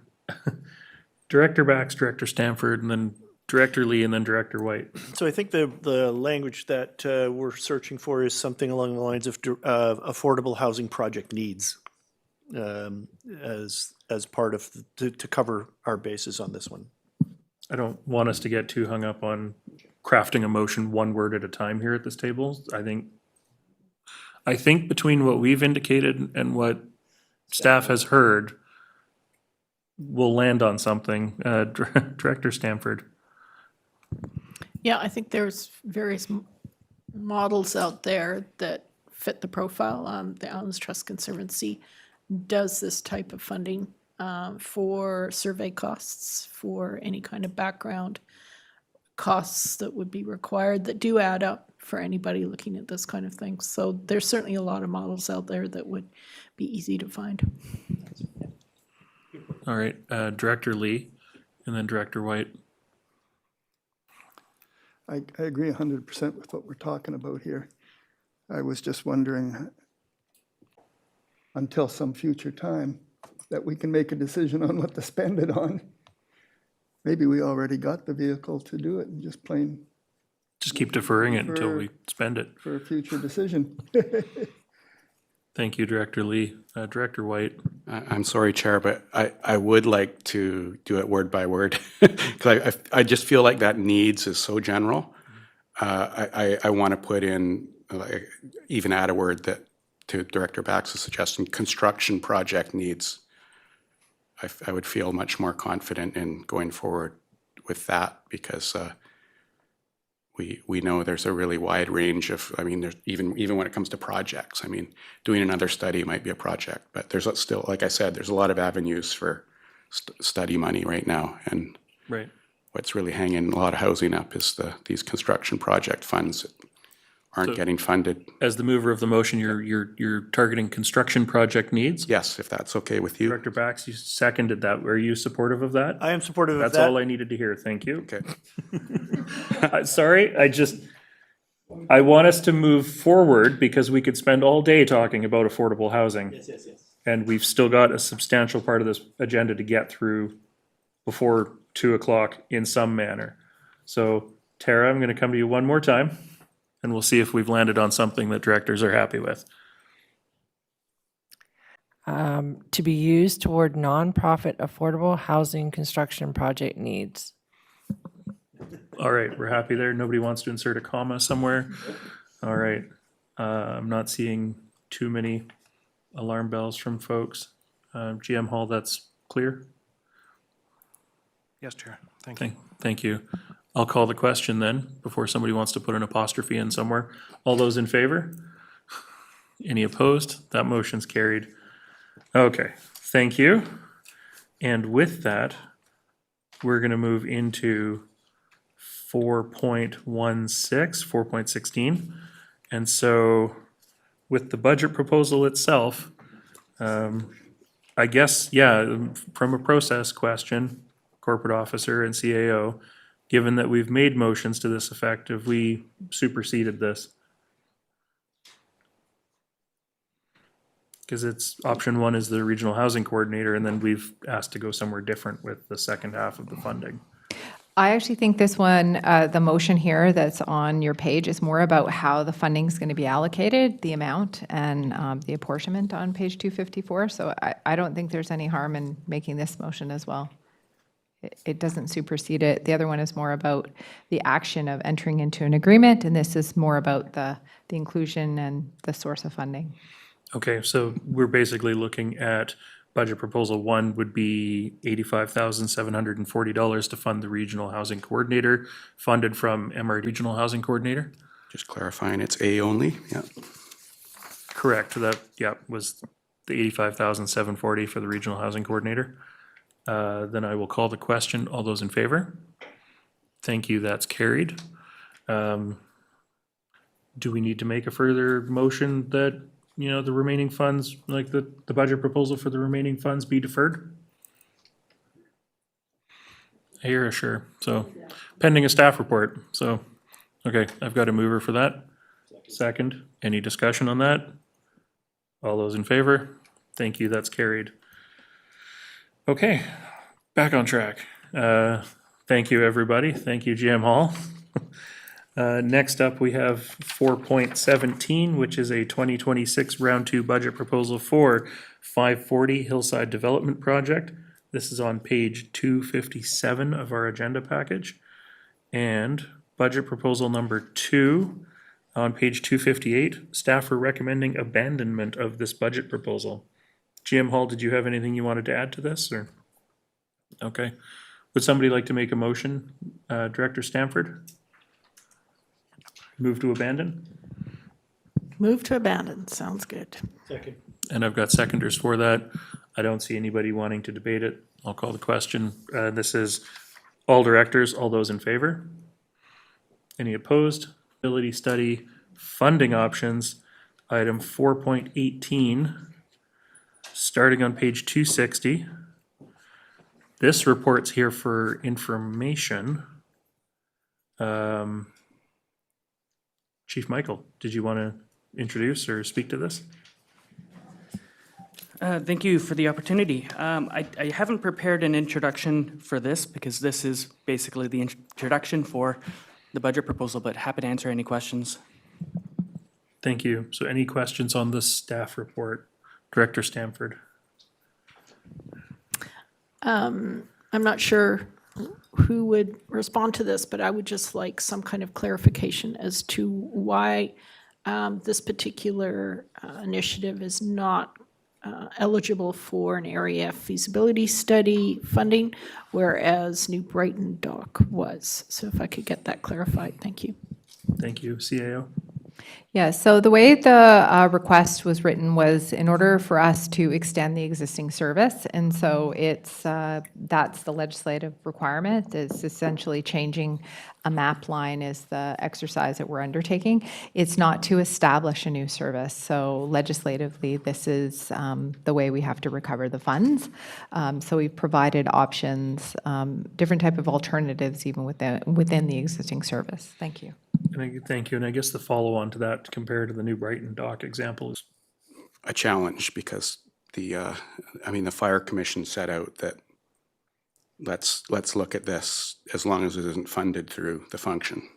And now what's come back is that it used to be funded through the function. So that's a challenge. And I also think it's troubling that the default that we kind of need to go to is that this be funded with reserves, kind of, unless we can get some outside funding. I'm uncomfortable with that because, if we take the direction that we'll fund this with reserves no matter what, like why would anyone provide any outside funding? It's not a good negotiating point. So because we're going to fill the gap with reserves anyway, and if we make that motion, like there's no, I wouldn't contribute to it. The board's already said they're going to do it, so I'm not in favor of that direction. I think we need to find another way to do it, especially because my understanding is this developer has said he will fund it. So let's hold him to that in a different way and not say, well, we'll fund this with reserves, but we hope that maybe he'll honor his promise. Not sure if we're at that point yet, but I'm also in disagreement with that particular option for the opposite reason. I think this is fully within the way it's being explained, it's fully within the options to be funded through reserves without having to go to the community. I think the community can support in other ways, depending on what the results of the feasibility study is, but to ask them to support putting reserve funds back, I don't think is the best way to go. Director Bax. Well, I know in instances like the Seashell Hospital Foundation, they receive donations, and the donations are specific to a certain action. I could give my estate and say I want to put that towards a new MRI machine. Is it possible that we could that someone in the area could donate to the SCRD. I know you can donate to your local government, not a lot of people do, but sometimes we get that. Can they donate Yes, and have that specifically aimed at a feasibility study? yes. Then we can fund it through donation from the area, from whoever wants to When we donate get to for the that. budget proposal, option 3 is actually community contribution budget proposal. Recognizing it's now past 12 o'clock, but I'm hoping we can deal with this item and then break for lunch. So with no other hands, let's go to 4.19, which is the budget proposal round 2 for 210 Gibsons and District Fire Protection. Budget proposal 1 on page 265. It's $15,000 being proposed to be funded from operating reserves, and that staff work with the community to contribute towards the feasibility to offset reserves. There are two other options there in the middle of the page. And this is EF and Town of Gibsons. So Director White. I move option 3. Okay, you're moving option 3. Do I have a seconder for that? I don't see a seconder for that, so that dies. Okay. Well, it Director goes against McMahon. the Fire Commission. Somewhat reluctantly, I favor option 2. It keeps it cleaner if we are not soliciting donations from developers. And unfortunately, whether we like it or not, I was looking at the map that came up as part of the OCP for areas that are suitable for potential growth, and yet as an area suitable for future growth. So I think this study needs to be done so that everybody is completely clear on what the options are and what the implications are. It does not commit us to doing anything at all. It simply lays out the constraints and the concerns. And it's not a huge amount of money, certainly compared to a lot of other things on our budget. So you're moving that, Director McMahon. Did I hear that? Well, I'm sort of looking to area F too. I will note that $15,000 was not the original proposal. This is a reduced amount. Director Stamford. Yeah, I'm reluctant for option 2. I understand why it's been laid out the way it has, but I don't think it's appropriate to turn around to the community to contribute to offset the reserves. I think there was some comments about some developers at some point saying they were interested in supporting this. That's never been fully fleshed out, and I'm not sure that's the direction to go. A feasibility study shouldn't be dependent on the interests of a particular developer. It needs to be seen as, is this a benefit to the function or the service as a whole? And it actually could be. We just don't know that. But for a feasibility study, we need to see for the service itself what it can do. And I'm also, I was hoping to see this come through as a different feasibility or a different funding source, because I want to honor where Gibson's is coming from. But I don't see it happening any other way. So reluctantly, I will support option 2. Director McMahon. I just had a question. Yeah, as Director Stanford mentioned, I thought the original project budget was more like $30,000. So why is it less? CAO. It's based on the work that we've done with other feasibilities and the scope that was clearly defined through the Fire Commission.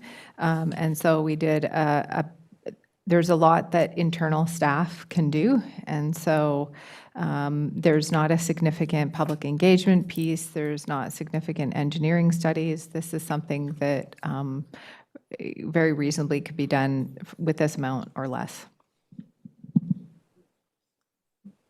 Okay, Director McMahon, you're seconding Director Stanford's motion? Okay. Director McMahon wanted to wait and hear from Area F.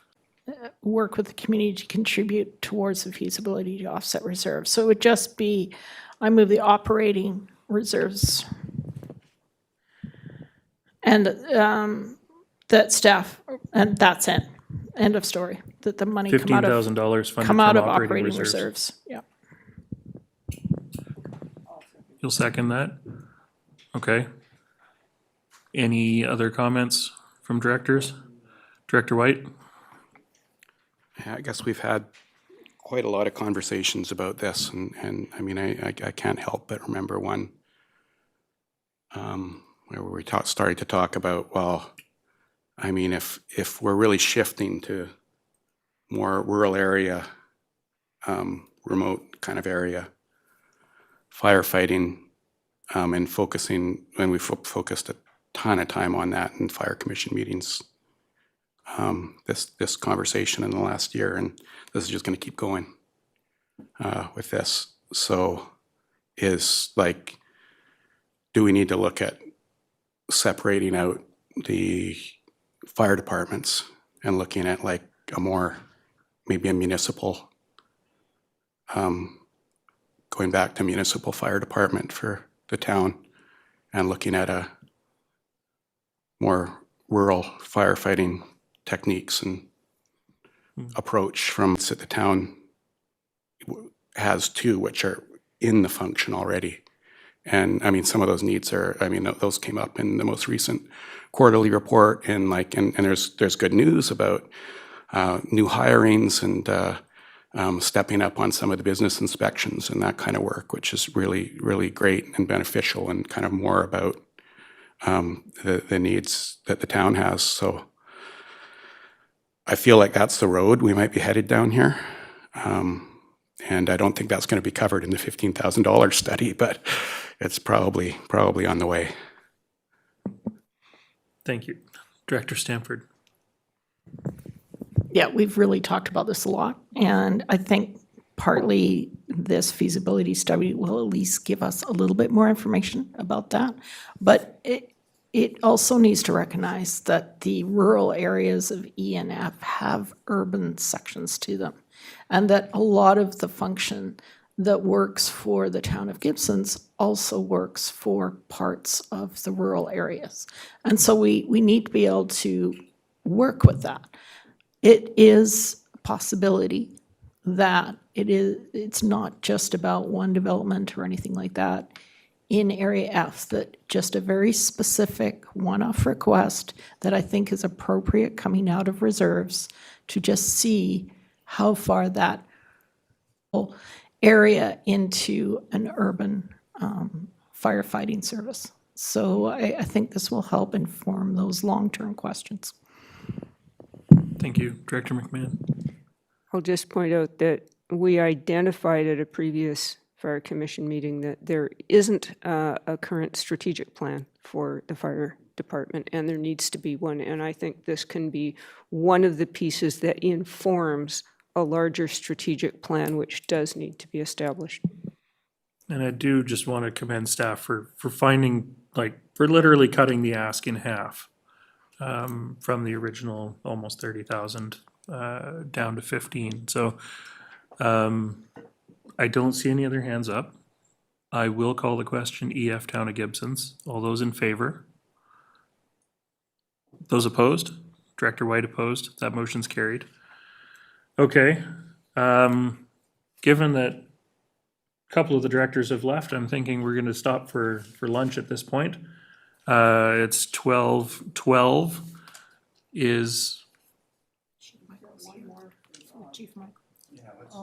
Let's just keep going? Okay, then let's go into 4.20, budget proposal round 2, 220 emergency telephone 911. And this is on, budget proposal 1 is on page 268. And so this is a change in the way the formula was assessed between round 1 and now. So directors, any discussion? Or would somebody like, go ahead, Director White.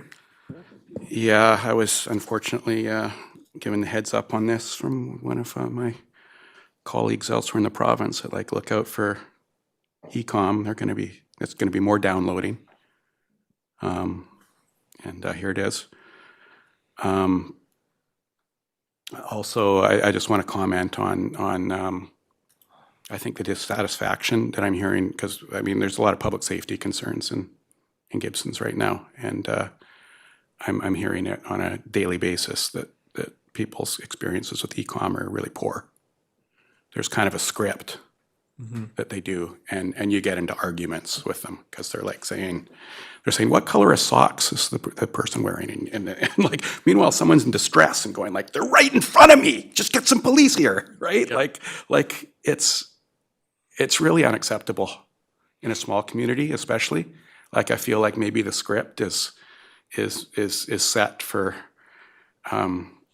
some big crowd where it's going to be hard to identify what's going on, but the police even know here. Like they'll you can say, hey, it's Joe, and the local police know that. Yeah. And ecom does not adapt to our small community needs, and it's just really, it makes me a resident, and I've been hearing it a lot lately. I know that the District of Sechelt has been advocating with ecom in conjunction with the nation, actually, to better break out the Sunshine Coast statistics, because we're kind of lumped in with Lower Mainland right now, and that's not serving our needs well, because service response is quite good in the Lower Mainland from an ecom perspective. Just before I come to Director McMahon, though, I am going to take advantage of me being the chair here. I had one question that I'd put to staff ahead of time, and that the increase in the levy is here, but I'm hoping staff can let me know what the total ecom levy is. And maybe I'll leave that for the moment, and I'll go to Director McMahon. It reminded me of a radio play I heard a while ago about rural policing. And it was, car one, can you describe the suspect? It's Joe, and he's wearing the sweater his mother knitted him last Christmas. Thank you, Director McMahon. CAO? Yeah, so right now, the way we break out ecom is we have fire CAD. There's a couple of different types of services. And then we have fire dispatch. And it's about $135,000 we pay. So this would be over and above that. There is also the Metro Vancouver portion there. So I don't know if Chief Michael can explain, but that's about $52,000. And there's other types of things that we, for co-location and whatnot, with some of the infrastructure and the. Do anything better ourselves for that price. That's the unfortunate part. I don't have a motion on the floor yet, though. Director McMahon. Yeah, move to approve and incorporate the budget proposal on page 268. Thank you, and I've got a seconder for that. Any further comments? If not, I'm registering a protest vote. Thank you, Director White. All those in favor? Those opposed? Director White opposed. That motion's carried. Thank you, Chief Michael. It's 12:16. We'll reconvene at 1 o'clock, 45 minutes. Thank you.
Welcome back to the round two budget meeting for February 2nd, 2026. It's 1 p.m. We're going to reconvene. We're on item 4.21 on page 270, which is a 2026 round two budget proposal for 110 general government. And so the budget proposal number 2, new board orientation and training, is on page 271 of the agenda package, or page 2 of the staff report. CAO, is there anything you wanted to speak to on this, or? It was requested that this be provided with alternative funding, so that's just been included in the budget proposal. Thank you.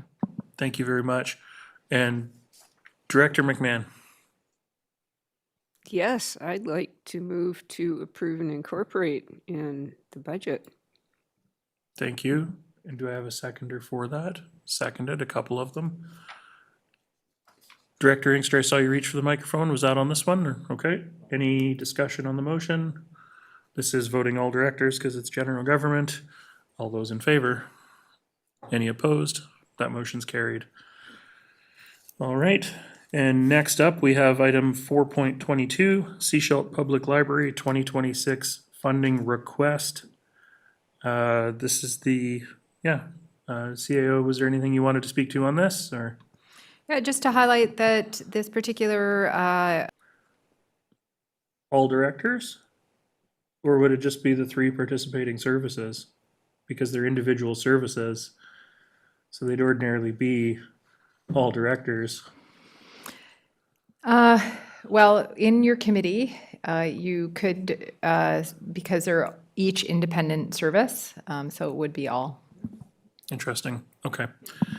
So it is voting all directors. Okay. Directors, any questions, discussion? Director Gabius? Yeah, thank you, Chair. And I do recognize that this is a substantial increase request. When, at a year when we asked our community partners to try and keep it as low as possible, the library was able to shave off some of that increase. I think they started at 9 and they're now down to 7.25%. They're in a difficult position because most of their expenses are HR, they're staffing, and so they're kind of, they have to go with their collective agreement, the wage increases year after year, and try to, keep the wheels on the bus. And so I support the funding increase request for this year, understanding that this is a 1 year only, and that there will be negotiations for another funding agreement in the future. Director Bax? Yes, in this day and age with prices going up the way that they are, and this essential last public space that our constituents have, I also am in support of this, and I'm grateful that the library recognized that the initial ask was a little bit much, and that they whittled it down a bit, and so I am in support of that. I'll wait for. Thank you. To bring the motion forward. Thank you. Director Lee? I'm willing to go along with the recommendation. Yes. Okay. I think 7.2% is still high. If we had a 7.2% increase overall in our budget, we'd have to have very good reasons for it. But I can see no other choice right now, so I'm willing to go along with this. Thank you. I'm going to look to the 3 participating functions for somebody to make a motion. We've got recommendations on page 273. Director Bax? Yeah, I'll move the recommendations as they appear on page 273. Thank you. Do I have a seconder for that? Thank you, Director Gabius. All right, any discussion from directors participating or otherwise? If not, I will call the question then. All those in favor?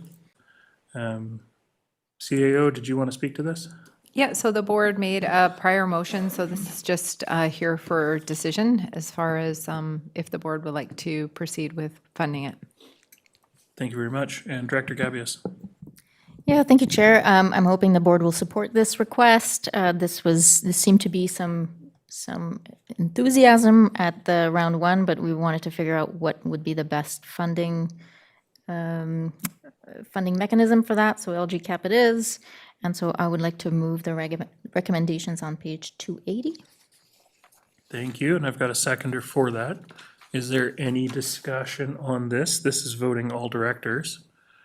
Recommendation on page 280 that the Vancouver Island Coastal Communities Climate Leadership Steering Committee be funded $2,800 from local government climate action program funds for 2026.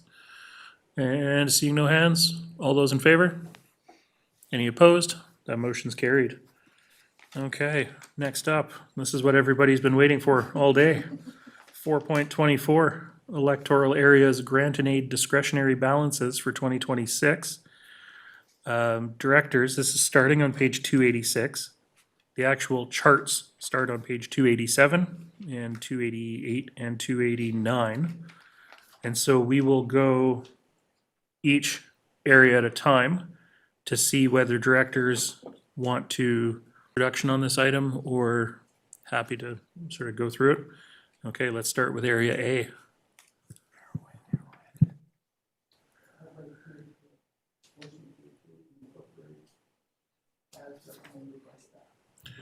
Okay, all I'm gonna ask for is what you would like to do with area A, and then once we get everybody's input, we'll make a motion.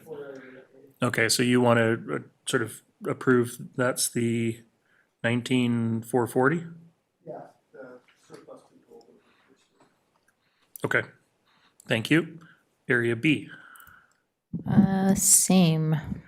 Okay, so that your surplus is rolled over, giving you 20,217. Community schools, function 125. Who is this? Yeah, so that would just remain what's Okay. there. There's no decision there, so Okay. it would just be remaining Thank the you. 10,000. All right, and electoral area, Greater Gibson's community participation, I believe this is just E and F. Director McMahon, I'm happy with rolling it over. Yep. Director Stanford, do you agree? Okay. Electoral area D. Yeah, rolling the surplus over, so we're not making a decision about increasing or decreasing the discretionary, the total. Well, the $25,000. I'll roll that surplus.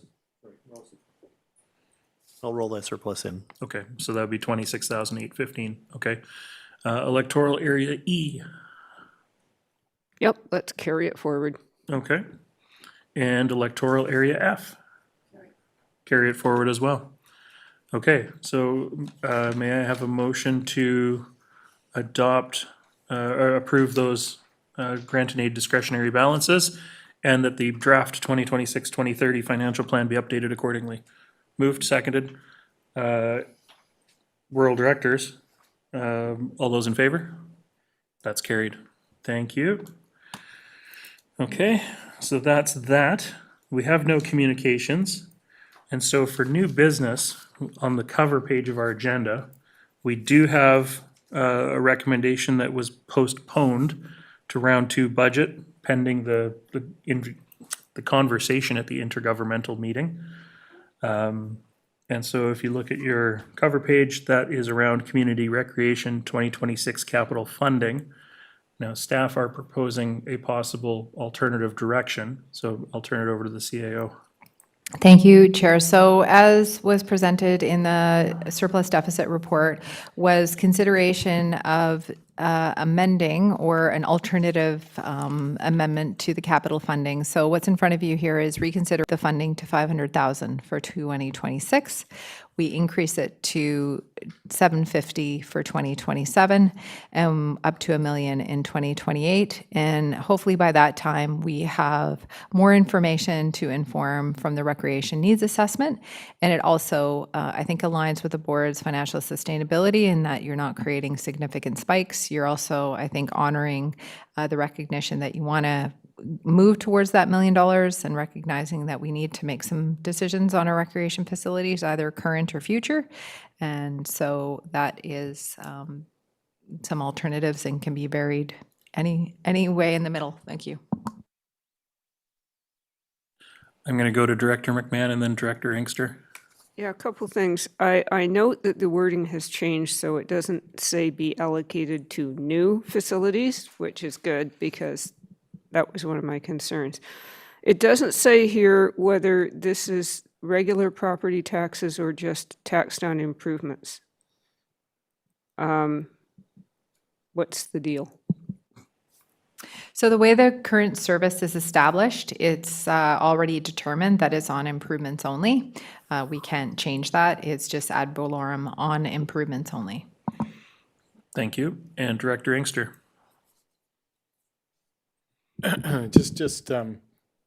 Chair, thanks. Just some initial thoughts on this, as to what it was. So, but at the same time, I don't want to keep going to the public and asking for a lot of money every year. I don't think that a reduction in this amount would necessarily have that larger spirit effect on the public to think, wow, look at the money they're saving us. So that's part of my thought processes, as well as the flip side, which is making sure that we have enough money put in to the fund and or the reserves to deal with extra future costs. So that's the spikes discussion, and so it's all about predictability and sustainability of funding for our rec services.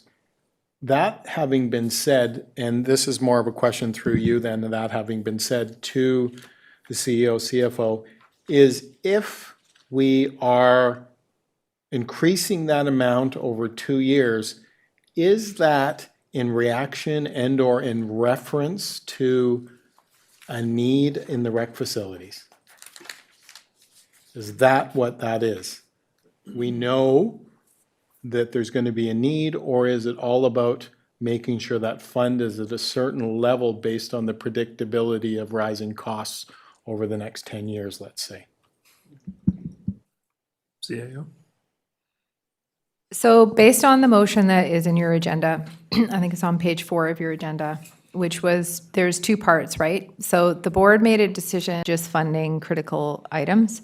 You've been making some incremental changes towards making some movement towards funding items that are outside of just critical infrastructure. So that's the first part of the motion. So that's reviewed every year, and a more subsequent review is done every 3rd year. I think once we realize that the recreation, or not once we realize, but we've been talking about what do we do once the big debt comes off, because we know that our either future investments, or we already know that we're underfunding the existing service model, that it would be prudent for us to not completely eliminate that and keep a portion of it until we know more to inform the future needs as well as what our current needs are. So I think it's a blend of both. We're not funding enough of what we have already. That's why we have certain budget proposals to fund additional items outside of the capital plan, as well as not knowing what we want to do in the future. So it's we're not funding enough already in our existing service level. Thank you. And sorry, was that a follow-up? Yeah, please. Go ahead. Thanks for that. That's the key piece to me. We're not funding enough. Can I ask a question? I don't know if I've asked this before. Does staff know, did we build 50-year-old buildings? Did we build 60, not 50-year-old, 50 sustainability? 50, but that's what I'm asking. Are they 50-year-old buildings, or are they 60-year-old buildings? Let's just Expand buildings, yep. Yeah, And what if are you they go- intended? Yeah, okay, intended, yeah. Thank you for the question. The lifespan of the buildings is, based on an aggregate knowledge. We build our buildings with an expected 50-year lifespan. The actual performance of the building depends on, the environmental factors, how we maintain it, the usage, and that sort of thing. So a review across the nation of the average lifespan of a rink or a recreational pool like this is 50 years is what we're seeing. So. Of course, certain things fail prematurely or outside of the expected life cycle, like sprinkler systems. You expect them to last a little longer than they seem to, but yeah. Yeah, thanks. ahead. Paul River Recreation Complex, built in 75, right? So that's I think it was 75, people may correct me, but that's a 52-year-old building. And it looks the same as it did originally, so it's, they're shutting it down. So anyway, I mean, it's an, maybe we've done that too. So luckily, I'm just saying, you know, in terms of comparing to other buildings that Manager Doyle was talking about, is that, because if we built a building that's longer lifespan, we have time to build up a reserve to. Years old, a 50-year lifespan seemed like a lot. It doesn't seem like so much anymore. And frankly, 50 years is not a long lifespan for a public asset like that we are investing taxpayer dollars in. So we should, while perhaps not going for Cadillacs, go for really good standards. Oh, Toyotas, yeah. Or Volkswagens, yes. Thank you. All right, Director White. I can't help myself, but having just visited some pyramids and churches in Mexico, maybe we need to look at some different models for building. I do want to just generally say that I mean, I think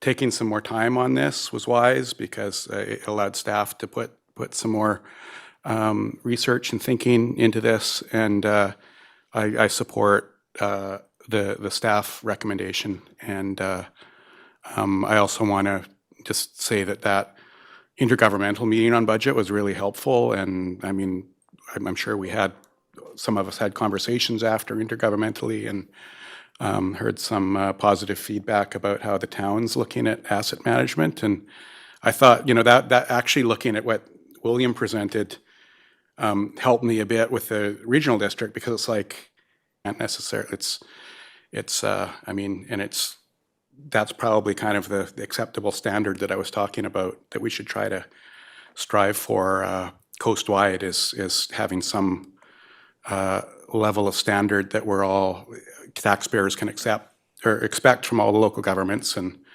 it isn't necessarily going, okay, we have to go all the way up to our full replacement cost for everything. Like we need to get there incrementally, and I appreciate that some work has been put in to take that approach here, so I support it. Thank you very much. And so for reference, we've got, I guess, part 1 and part 3 of the motion that's on the cover page. And then at the top of page 39 in the agenda package is the alternate direction that staff are recommending. So this motion would be, if we wanted to go down this road, I think like part 1 is the same. Part 2 would be in the contributions to capital reserves in the amount of $500,000 for 2026, $750,000 for 2027, and $1 million for 2028 be contributed and allocated to the future development / major retrofit of recreational facilities only, and that this be reviewed after the recreation needs assessment is complete. Is that how the motion gets hybridized? Okay, thank you. So the agenda, as the agenda presented? Yes. Yeah. And it was talking about 2%, which once again is in reference to the other ones without the spikes is good. And I'm just asking through you to staff. So it's well known that Seychelles did a 3%. We do a 3%, and you've talked in support of that before. Why are we not doing a 3% here then, as an example? And we think, there's a discussion now that we think that's not enough, which I'm having trouble with because of the tax implications, but if the 3% is really generally acceptable, I'm wondering why we're not doing 3% here, as an example. Through you to CFO, CEO, thanks. CAO. So there has been past sentiment that sort of the 2% would be a palatable amount. I think once we get into more policy level decisions about, reserve contributions and also in capital renewal, because we know that local governments in using CPI is really not an indicator. We use more facility index types of assessments, even when we're costing. So that would be good conversation for future, I think, policy discussion. Gave us a starting point while we get all the rest of that policy work figured out. Okay. All right, any other discussion? You guys are so quiet. Lunch must be sitting heavy with you all. I'll call the question then. All those in favor? Thank you. Any opposed? That is carried. Okay. Thank you very much. Thank you, Manager Doyle. All right, and so we do have an in-camera section. So I'm looking for a motion that the public be excluded from attendance at the meeting in accordance with section 91E and K of the Community Charter, and that alternate director Alexander be authorized to attend the in-camera meeting. Moved, seconded, all those in favor? Thank you, that's carried. We have nobody in our physical gallery. Do we have any virtual attendees? No, we do not. So we're going to go in camera.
5, 4. And welcome back to the round two budget meeting for February 2nd, 2026. It's 1:51. We've concluded our in-camera session, so may I have a motion to adjourn, please? Moved and seconded. All those in favor? Thank you very much. That's carried, and we'll see you at the next one.